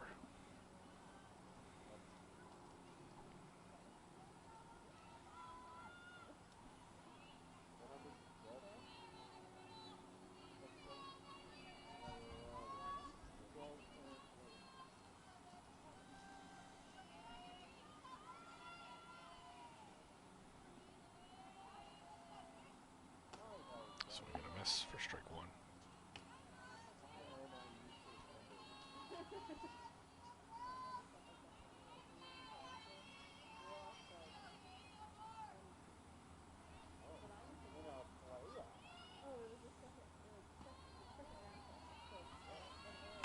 Coming Tiger Network broadcast this week, we've got baseball on Thursday at 7 o'clock.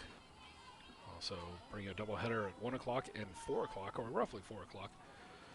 Starting at 1 o'clock and then 30 minutes and they'll play after. And Hudgens sends this one skyward. That'll be caught, no, dropped by Horn. That one came back and almost turned into a fielder's choice, but making her way down was Rains to second to make that just an error. They're 2 aboard now with 1 down. Tiger baseball on Thursday at 7 o'clock and back again on Friday at 1 o'clock. The change with the Holy Week. Easter on Sunday, Good Friday. So we'll also have soccer on Saturday, 1 and 4. The women kick off at 1 and the men at 4. Those games against Texas Lutheran as they come into San Antonio.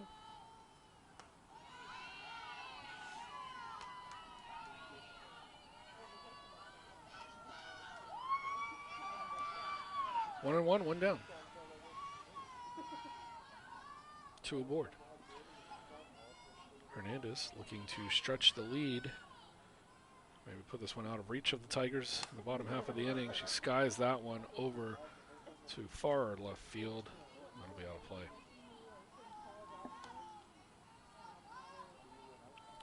Hernandez 1 for 2, had a single in her last at bat, grounded out to short in her first.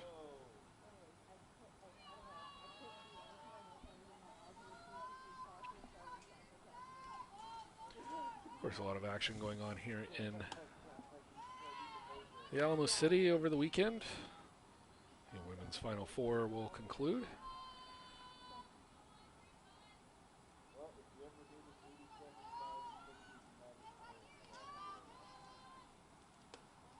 Left up. Division 1 getting championships in. fans over at Texas Lutheran are hoping that everything stays current and good to go for a potential postseason run for themselves, and that's ball 4. The bases are loaded. They'll be looking to make another impact into the 2021 postseason. Now batting for Texas Lutheran, number 8, Brandon D. So Brandon D will get her first action of the afternoon. A whole lot opportunity so far. 3 runs and an RBI. Freshman out of Steele over in Cibola. Pinch runner at first base, number 3, Lexi Coward. Yeah, I'll throw Lexi's information up there with no runs on the year, so the freshman out of Rockwall getting a little bit of action as she takes over the running duties over at first.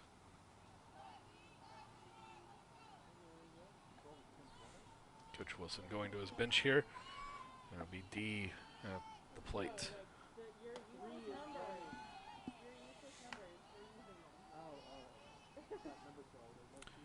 One down, bases loaded.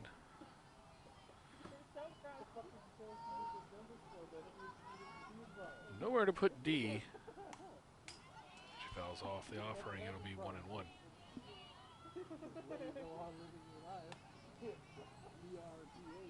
Again, if Trinity can keep TLU off the scoreboard here in the 5th, gives them a hope that they can continue the game on.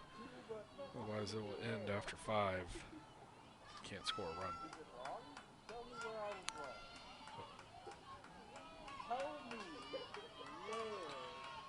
Terry will be looking to make something happen. That one's going to hit D. She'll get the RBI. Make it 9-0. Now the Tigers will need to scratch across a pair. And just not Trinity's night. TLU, of course, number 4 coming in, looking like a top 5 team in the country. A very solid program for the better part of a decade now. To the top of the order, center fielder number 26, really Kelly Gerner. Turn them into one of the powerhouses here in Division III.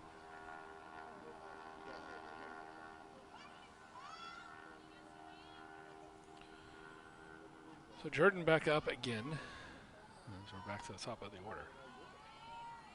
2 for 3, 441 overall on the season.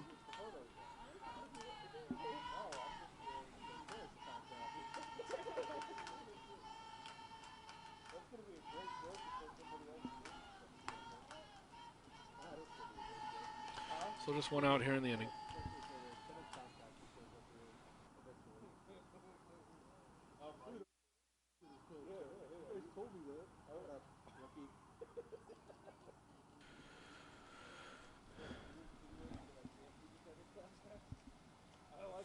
Start goes out to talk to Porter. She comes back and it's 2-1 count.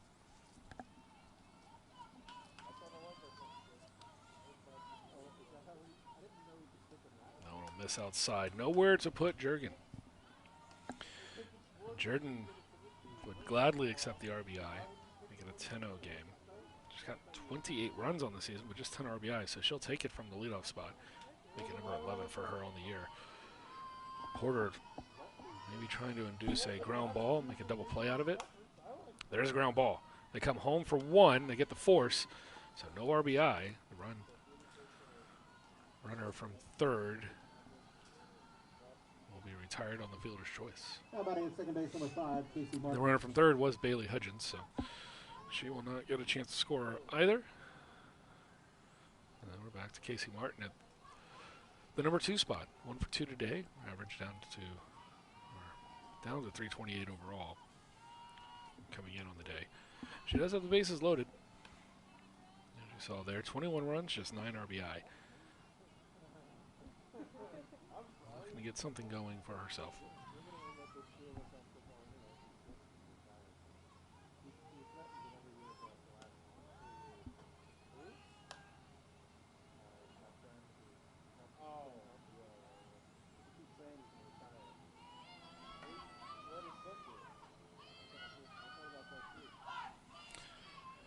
1-1 from Porter with 2 down. Missing outside, now 2-1.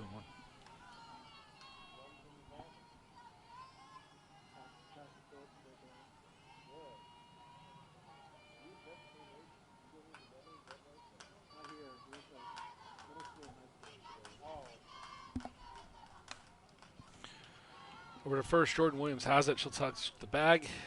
Trinity keeps it a 9-0 game here. As Porter escapes the bases loaded, only giving up 1 in the inning.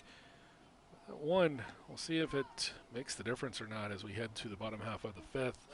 Tigers facing a run rule when we come back. Texas Lutheran.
So MK Stark, 1 for 1 on the day.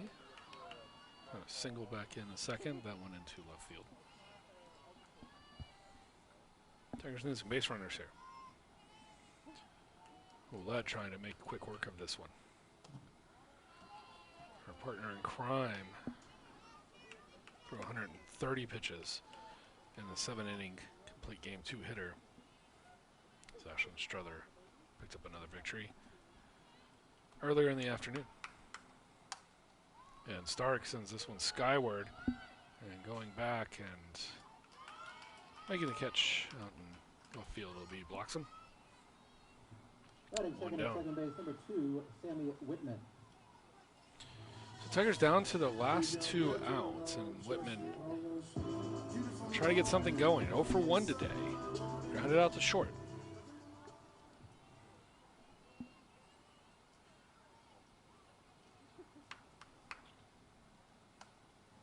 This one fouled back.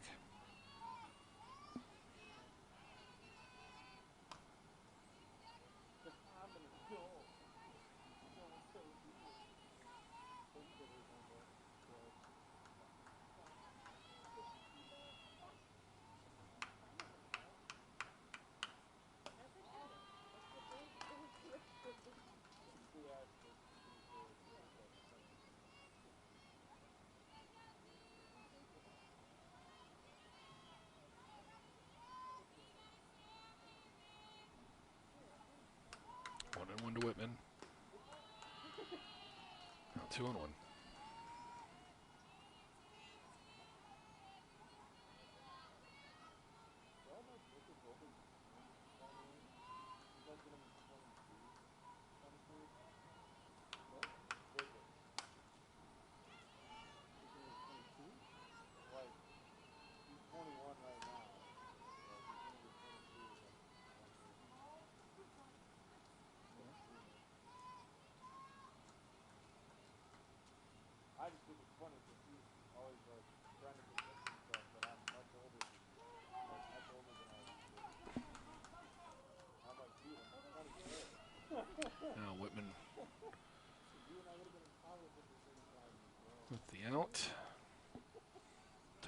to their final at-bat, or their final out here.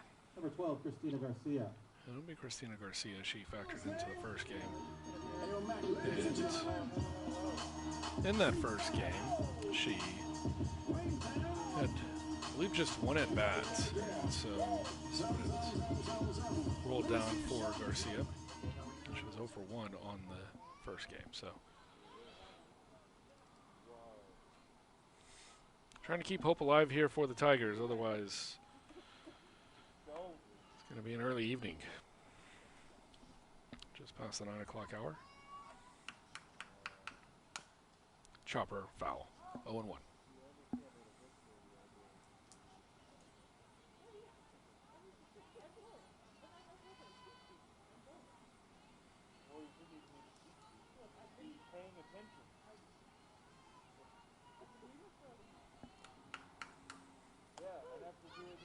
Called strike 2. Tigers down to their final strike.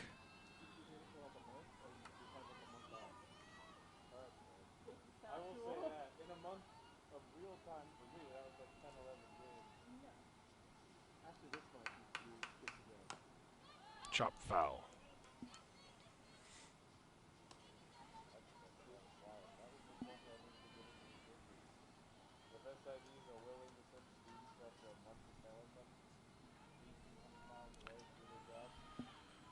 And now the 0-2 from Roulette into center field, and not going to get there on the diving catch. So Garcia's got the base hit. Jordan. And now the Tigers are going to try to send Garcia all the way home, and she makes it. And see what that has ruled.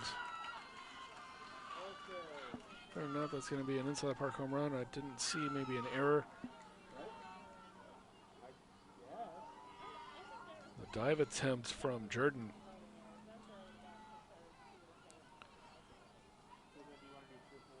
Throw to third, but Garcia just outrunning the throw. While we wait for that, Kish stands up. Tigers only need a run to keep this going. Down to the last strike, and they've plated one.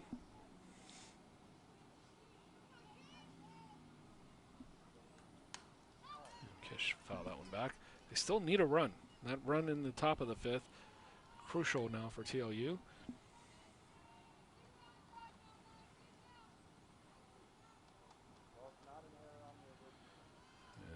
Still waiting for the update. As you see, the 0-2 count still there for Garcia. She's obviously not at bat. This is Kish. But I think they're waiting to see if maybe there was an error on the play or if they're going to give Garcia the inside the park home run. So we'll give it a moment and see if Kish can get aboard. She needs to get aboard for us to continue on. And that will do it. So we'll stay here. That is a home run for Christina Garcia. So from the team perspective, it's not good. 8-0 and 9-1 for the Tigers.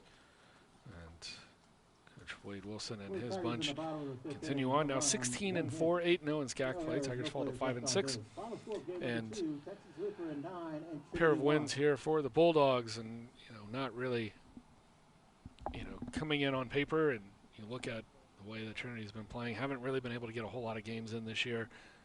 Just tough to face a team like TLU, who's mid-season already clicking on all cylinders, really. And but a little bit of highlight and optimism there for Christina Garcia with the inside the park home run. And that'll do it for us from San Antonio today. Like I said, if you want to watch some Tiger sports coming up, we'll have baseball at 7 o'clock on Thursday night. And we'll be back again for a doubleheader starting at 1 o'clock on Friday, and then soccer doubleheader, men's and women's. Women's first, then men against TLU on Saturday. That'll start at 1 o'clock. Until then, I bid you a great night and take care.